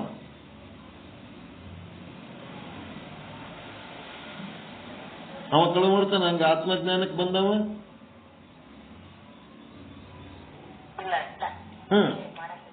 ಅವ ಏನಾದ? ಜ್ಞಾನಿಯಾಗಿ ಕಳ್ತನ ಮಾಡೋದು ಬಿಟ್ಟನಂತಂದ್ರೆ ಆ ಕಳ್ಳನಿಗೆ ಏನಾಯ್ತು? ಮೋಕ್ಷ ಆಯ್ತು. ಸ್ವಲ್ಪ ಡೀಪ್ ಆಗಿ ತಗೊಳಕತ್ತೀನಿ, ವಿಚಾರ ಸಾಗರದಾಗ ಓಡೋದು ಬೇಡ. ಈ ಜೀವನದೊಳಗೆ ನಾವು ಅನುಭವಿಸಿ ಆ ವಿಚಾರ ಸಾಗರವನ್ನ ಕಲಿಬೇಕು ನಾವು. ಮುಂದಿನ ಸಾಲುಗಳು ಓದಿಕೆ ನಾನಿಲ್ಲಿ ಅದರಂಗೆ ಬದುಕಲಿಲ್ಲ ಅಂತಂದ್ರೆ ಏನದು? ಮೋಕ್ಷ ಮತ್ತು ಮುಕ್ತಿಗೆ ವ್ಯತ್ಯಾಸ. ನಿಷ್ಕಾಮ ಕರ್ಮ, ಪರಮಾತ್ಮನನ್ನ ನಾವು ಯಾವುದೇ ಅಪೇಕ್ಷೆ ಇಲ್ಲದೆ ಕರ್ಮ ಅಥವಾ ಉಪಾಸನೆ ಮಾಡಿದೆವು ಅಂತಂದ್ರೆ ಅದು ಏನಾಗ್ತದ? ನಿರ್ಮಲ ಚಿತ್ತ, ನಿಶ್ಚಲ ಚಿತ್ತ, ತೀಕ್ಷ್ಣ ಚಿತ್ತ ಮತ್ತು ಮುಕ್ತಿ ಆಗ್ತದೆ ಹೊರತು ಮೋಕ್ಷ ಆಗಂಗಿಲ್ಲ. ಹೌದಾ? ಮುಂದೆ ಮುಕ್ತಿಗೂ ಮೋಕ್ಷಕ್ಕೆ ಡಿಫರೆನ್ಸ್ ತಿಳ್ಕೊಂಡ ಮೇಲೆ ಮುಂದೆ ಆದರೆ ಬ್ರಹ್ಮಜ್ಞಾನವಾಗದ ಹೊರತು ಮೋಕ್ಷವಾಗುವುದಿಲ್ಲ. ಈಗ ಕಳ್ಳಗ್ ಬ್ರಹ್ಮಜ್ಞಾನ ಹೆಂಗಾಗ್ಬೇಕು ಹೇಳಿದ್ನೆ ಗೊತ್ತಾಯ್ತಾ? ಕಳ್ಳಗ್ ಬ್ರಹ್ಮಜ್ಞಾನ ಮಾಡಿಕೆ ಮೋಕ್ಷ ಮಾಡೋದು ಗೊತ್ತು ಮಾಡಿದ್ನೆ ಎಲ್ಲ. ಅವನಿಗೊಂದು ಸಾಧನಾ ವಿಧಾನ ಹೇಳಿ ಕಾಶಿಗೆ ಹೋಗುವಾಗ ಕಳ್ಳನ್ ಕರ್ಕೊಂಡು ಹೋಗಿ ಮೋಕ್ಷ ಮಾಡಿದ್ರ ಇಲ್ಲ ಗುರುಗಳು? ಹಂಗ ಮೋಕ್ಷ. ಒಂದು ವೇಳೆ ಮೋಕ್ಷ ಪ್ರಾಪ್ತಿಯ ಇಚ್ಛೆ ಉಂಟಾಗಿದ್ದರೆ ಬರೇ ನಿಮ್ಗ ಈಗಿನ ಸಮಸ್ಯೆಗೆ ಅಷ್ಟೇ ಮುಕ್ತಿ ಬೇಕಾಗಿತ್ತು, ಈಗ ಸದ್ಯ ಇದರೊಂದು ಹೊರಗಾದ್ರೆ ಸಾಕು ನೋಡಪ್ಪ ಅಂದ್ರೆ ಮುಕ್ತಿ. ನಾ ಹೊರಗಿದ್ರು ಅಷ್ಟೇ ಒಳಗಿದ್ರು ಅಷ್ಟೇ, ಇದು ಯಾವುದು ನನಗೆ ಸಂಬಂಧ ಇಲ್ಲ, ಇದೆಲ್ಲ ಲೌಕಿಕ ದೃಶ್ಯ ಮಿಥ್ಯ ಅದ, ಇದೇನಂತ ಸೀರಿಯಸ್ ಆಗಿ ತಗೋಬಾರ್ದು ಅನ್ನಂತ ಜ್ಞಾನ ಪಡ್ಕೊಂಡಂತಂದ್ರೆ ಅದು ಮೋಕ್ಷ. ಬೈಲ್ನ ಕೂತ್ರು ಆಟೆ, ಜೈಲ್ನ ಕೂತ್ರು ಆಟೆ, ಎಲ್ಲ ಕಡೆ ಅವ ಆಟೆ ಸಂತೋಷವಾಗಿ ಕುಂದ್ರವಿದ್ನಂತಂದ್ರ ಅವನಿಗೇನು ಮೋಕ್ಷಕ್ಕೂ ಮುಕ್ತಿಗೆ ಸಂಬಂಧ ಇಲ್ಲ, ಹಂಗಿರ್ತಾನೆ. ಒಂದು ವೇಳೆ ಮೋಕ್ಷ ಪ್ರಾಪ್ತಿಯ ಇಚ್ಛೆ ಉಂಟಾಗಿದ್ದರೆ ವಿವೇಕದಿಂದ ಜೀವ ಈಶ್ವರರ ಸ್ವರೂಪವನ್ನ ಪಂಚಕೋಶಗಳಿಂದ ಬಿಡಿಸಬೇಕು. ಜೀವನನ್ನ ಏನ್ ಮಾಡಬೇಕು? ಜೀವನ ಪಂಚಕೋಶಗಳಿಂದ ಈಶ್ವರನ ಪಂಚಕೋಶಗಳಿಂದ ಬೇರ್ಪಡಿಸಬೇಕು. ಜೀವ ಮೈನಸ್ ಪಂಚಕೋಶ ಈಸ್ ಈಕ್ವಲ್ ಟು ಜೀವ ಅಂದ್ರೆ ಒಂದು ದೇಹ ಪಿಂಡಾಂಡ ಮೈನಸ್ ಪಂಚಕೋಶ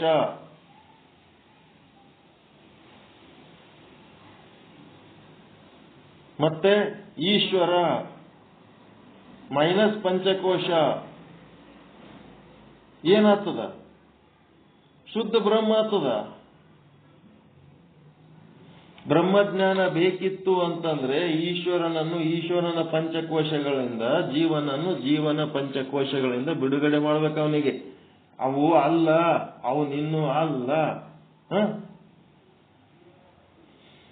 ಬಿಡುಗಡೆ ಅಂದ್ರೆ ಈಶ್ವರ ಅಂತ ನಿಮ್ಮಿಂದ ಭಿನ್ನವಿಲ್ಲ. ನಿಮ್ಮ ಪಂಚಕೋಶಗಳೇನದವಲ್ಲ, ನಿಮ್ಮ ಏನದವಲ್ಲ, ಪ್ರಾಣ ಮನ ಬುದ್ಧಿ ಚಿತ್ತ, ನಿಮ್ಮ ಒಳಗಿನ ಪಿಂಡಾಂಡದ ಒಳಗಿನ ಯಾವುದರಿಂದ ನೀವು ಬಿಡುಗಡೆ ಹೊಂದದು ಶುದ್ಧ ಬ್ರಹ್ಮ ಆಗೋದು ಒಂದನೇ ಸ್ಟೆಪ್ಪು. ನಿಮ್ಮ ಒಳಗಿನ ಪಂಚಕೋಶಗಳಿಂದ ಬಿಡುಗಡೆ ಹೊಂದಿ ಹೊರಗೆ ಬ್ರಹ್ಮಾಂಡದೊಳಗಿನ ಪಂಚಕೋಶಗಳದವಲ್ಲ, ಪಂಚಭೂತಗಳು, ಅವ್ರ ಮೇಲಿಂದನೂ ಅಟ್ಯಾಚ್ಮೆಂಟ್ ನೀವೇ ತೆಕ್ಕೊಂಡು ನೀವೇ ಶುದ್ಧ ಬ್ರಹ್ಮ ಆಗಬೇಕು. ಬ್ರಹ್ಮಾಂಡದ ಮೇಲಿನ ಪಂಚಕೋಶಗಳ ಅಭಿಮಾನ ತ್ಯಾಗ ಮಾಡಬೇಕು. ಪಿಂಡಾಂಡದೊಳಗಿನ ಪಂಚಕೋಶಗಳ ಅಭಿಮಾನ ತ್ಯಾಗ ಮಾಡಬೇಕು. ಬ್ರಹ್ಮಾಂಡದೊಳಗಿನ ಪಂಚಕೋಶಗಳ ಅಭಿಮಾನಿಯಾಗಿರೋ ತನಕ ನೀವು ಈಶ್ವರನ ಒಂದು ಭಾಗ, ಪಿಂಡಾಂಡದೊಳಗಿನ ಪಂಚಕೋಶಗಳ ಅಭಿಮಾನ ಇರುವ ತನಕ ನೀವು ಜೀವನ ಒಂದು ಭಾಗ. ಈ ಜೀವ ಮತ್ತು ಈಶ್ವರನನ್ನ ಈ ಪಂಚಕೋಶಗಳಿಂದ ಬಿಡುಗಡೆ ಮಾಡಿದ್ರಿ ಅಂತಂದ್ರೆ ನೀವು ಶುದ್ಧ ಬ್ರಹ್ಮ ಸ್ವರೂಪರಾಗ್ತೀರಿ.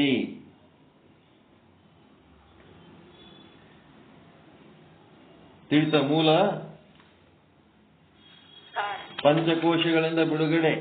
ನಾವು ಯಾವಾಗ ಅಲ್ಲಿ ಭಯ ದುಃಖ ಚಿಂತೆ ಒಳಗೆ ಅದೀವಿ ಅಂದ್ರೆ ಈ ಪಂಚಕೋಶಗಳ ಆಧೀನವಾಗಿ ಇದ್ದದಕ್ಕೆ ಇವು ಸಮಸ್ಯೆ ಆಗ್ಲಕ್ಕತ್ತಾವ. ಈ ಪಂಚಕೋಶಗಳಿಂದ ಬಿಡುಗಡೆ ಹೊಂದಬೇಕು ನಾವು. ಆಯ್ತು, 9 ದಾಟಿತು, ಸಾಕು. ಇವತ್ತು ವಿಚಾರ ಸಾಗರದ ಸಂದೇಶ ಏನಂತಂದ್ರ, ನಿಮಗೆ ಮೋಕ್ಷ ಆಗಬೇಕು ಅನ್ನೋ ಇಚ್ಛೆ ಇತ್ತಂದ್ರೆ ನೀವು ಈ ಪಿಂಡಾಂಡದ ಪಂಚಕೋಶಗಳಿಂದ ಮುಕ್ತ ಆಗ್ರಿ. ಶುದ್ಧ ಬ್ರಹ್ಮ ಸ್ವರೂಪದ 1ನೇ ಸ್ಟೆಪ್. ನೀವೇ ಈಶ್ವರ, ಇಡೀ ಬ್ರಹ್ಮಾಂಡದ ಪಂಚಕೋಶಗಳಿಂದ ಮುಕ್ತ ಆದ್ರಿ ಅಂತಂದ್ರೆ ನೀವೇ ಈಶ್ವರನೇ ಶುದ್ಧ ಬ್ರಹ್ಮ ಆಗ್ತೀರಿ. ನೀವೇ ಜೀವ, ನೀವೇ ಈಶ್ವರ. ಈಶ್ವರ ನೀವು ಯಾಕಾಗಿರಿ? ನೀವು ಈಶ್ವರ ಯಾಕಾಗಿರಿ? ಬ್ರಹ್ಮಾಂಡದ ಪಂಚಕೋಶಗಳ ಅಭಿಮಾನಿಯಾಗಿರುವ ಕಾರಣ ನೀವು ಈಶ್ವರರಾಗಿರಿ. ನೀವು ಜೀವ ಯಾಕಾಗಿರಿ? ಶುದ್ಧ ಬ್ರಹ್ಮ ಇದ್ದವ್ರ ಜೀವ ಯಾಕಾಗಿರಿ? ಪಿಂಡಾಂಡದ ಪಂಚಕೋಶಗಳ ಅಭಿಮಾನ ಉಳ್ಳವರಾಗಿರುವ ಕಾರಣ ನೀವು ಜೀವ ಆಗಿರಿ. ಈಗ ಅವೆರಡೂ ಪಂಚಕೋಶಗಳ ಅಭಿಮಾನವನ್ನ ತ್ಯಾಗ ಮಾಡಿದ್ರಿ ಅಂದ್ರೆ ನೀವು ಶುದ್ಧ ಬ್ರಹ್ಮ ಸ್ವರೂಪರೇ ಅದಿರಿ. ಇದನ್ನೇ ನಿಶ್ಚಲ್ ದಾಸ್ ಹೇಳೋದು. ಈಶ್ವರ ಯಾಕಾಗಿರಿ? ಜೀವ ಯಾಕಾಗಿರಿ? ಮತ್ತ ಜೀವ ಈಶ್ವರರಲ್ಲಿ ನೀವು ಆಗಿದ್ದಕ್ಕೆ ನೀವು ದುಃಖ, ಚಿಂತೆ, ಭಯ ಅನುಭವಿಸ್ಲಕತ್ತಿರಲ್ಲ, ಅವುಗಳಿಂದ ಮುಕ್ತ ಆಗ್ಬೇಕಂತಂದ್ರೆ ನೀವೇನಾಗಬೇಕು? ಆ ಪಂಚಕೋಶಗಳಿಂದ ಬಿಡುಗಡೆ ಹೊಂದಬೇಕು. ಖಡ್ಗ ವರಿಲಿಂತ ಹೊರಗೆ ತೆಗಿಬೇಕು. ಅದು ಬಂಧನದೊಳಗೆ ಕೂತದ, ಅದು ವರಿ ಒಳಗೆ ಕೂತದ.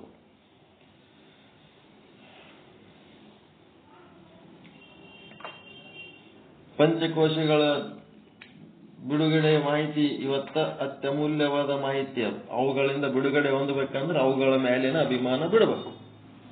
ಏನೇನು? ಪ್ರಾಣ, ಇಂದ್ರಿಯ, ಮನ, ಬುದ್ಧಿ, ಚಿತ್ತ, ಅಹಂಕಾರ, ಇವೇನೇನದವ ಇವೆಲ್ಲ ನನ್ನು ಅಂತೀವಲ್ಲ, ಅವು ಬಿಡಬೇಕು. ಹೊರಗೆ ಪಂಚಭೂತಗಳಿಂದ ಆದಂತ ವಸ್ತುಗಳು, ಪಂಚಭೂತಗಳು ಅವು ಏನೇನದವ ಅವದ್ರೊಳಗೆ ನನ್ನು ಅಂತೀವಲ್ಲ, ಅವುಗಳನ್ನು ಬಿಡಬೇಕು. ಬಿಡ್ಬೇಕಂದ್ರೇನು? ನಿಮ್ಮ ಭೋಗದೊಳಗೆ ಏನದವ ಅವುಗಳು ಬಿಡ್ಬೇಕಂತಂದ್ರೆ ನೀವು ಎಲ್ಲ ಒಟ್ಟು ಬಿಡುವಂತಲ್ಲ, ನಿಮ್ಮ ಭೋಗದೊಳಗೆ ಏನದವ ಕನಿಷ್ಠ ಅದಿಷ್ಟೇ ಭೋಗಿಸ್ಕೊತ ಇರೋದು ಅದು ಬಿಡುವಂತ ಹೇಳಲ್ಲ ಅವರು. ಯಾವುದು ಬಿಡ್ಬೇಕಂತಾರ? ನಿಮ್ಮ ಭೋಗಕ್ಕಿಂತ ಅತಿಯಾದ ಆಸೆ, ಹೆಚ್ಚು ಬೇಕು ಎಲ್ಲ ನಮ್ಮಲ್ಲೇ ಇರ್ಬೇಕಂತಿರಲ್ಲ, ಅದು ಬಿಡ್ಬೇಕಂತ. ಏನು ಊಟ ನೀರ ಬಿಡು ಅಂತ ಹೇಳಿಲ್ಲ ಅವರು. ನಿಮ್ಮ ಭೋಗದಾಗೆ ನಾವು ಅವನ್ನ ಭೋಗಿಸ್ಕೊತ ಹೆಚ್ಚಿಂದ ಏನು ನಿಮ್ಗೆ ಅಪೇಕ್ಷೆ ಅದಲ್ಲ ಅದನ್ನು ಬಿಡಬೇಕು. ಅತಿ ಆಸೆ ಬಿಡಬೇಕು. ಅತಿ ಆಸೆ ಗತಿಗೆಡಿಸುತ್ತದೆ ಅಂತ ಜಾನಪದರು ಹೇಳ್ಯಾರಲ್ಲ, ಅದು ಬಿಡಬೇಕು. ಆಯ್ತು, ಟೈಮ್ ಬಹಳ ಆಯ್ತು. ಏನ್ ಮಾಡ್ಬೇಕೀಗ? ಸಂಕ್ಷಿಪ್ತ ಮಂತ್ರ ಹೇಳಿ ಮುಗಿಸ್ಬಿಡ್ತೀನಿ. ಓಂ ಸದ್ಗುರು ಶ್ರೀ ಶುದ್ಧ ಬ್ರಹ್ಮಣೇ ನಮಃ. ಪರಮಾನಂದ ಪ್ರಾಪ್ತಿ ಭವ, ಸರ್ವ ದುಃಖ ನಿವೃತ್ತಿ ಭವ, ಇಷ್ಟಾರ್ಥ ಸಿದ್ಧಿರಸ್ತು, ಯಶಸ್ವಿ ಭವ. ಜೈ ಶುದ್ಧ ಬ್ರಹ್ಮ, ಜೈ ಶುದ್ಧ ಬ್ರಹ್ಮ. ಓಂ ಶಾಂತಿ ಶಾಂತಿ ಶಾಂತಿ. ಓಂ ಪೂರ್ಣಮದ ಪೂರ್ಣಮಿದಂ ಪೂರ್ಣಾತ್ ಪೂರ್ಣಮುದಚ್ಯತೆ ಪೂರ್ಣಸ್ಯ ಪೂರ್ಣಮಾದಾಯ ಪೂರ್ಣಮೇವಾವಶಿಷ್ಯತೆ.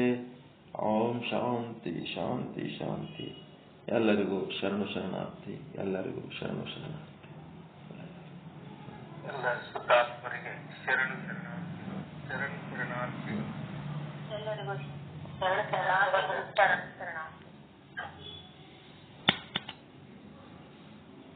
ಪಂಚಕೋಶಗಳಿಂದ ಬಿಡುಗಡೆ ಹೊಂದಿದ್ರೆ ಮೋಕ್ಷ. ತಾಪತ್ರಯಗಳ ಸಂಸಾರ ತಾಪತ್ರಯಗಳ ಆಗಿಂದ ಪೂರ್ತಕ ಕಷ್ಟ ಆಗಿದ್ದರಿಂದ ಅಷ್ಟಕ್ಕೆ ನಾವು ಟೆಂಪರರಿ ರಿಲೀಫ್ ತಗೊಂಡೇವಂತಂದ್ರೆ ಅದು ಮುಕ್ತಿ.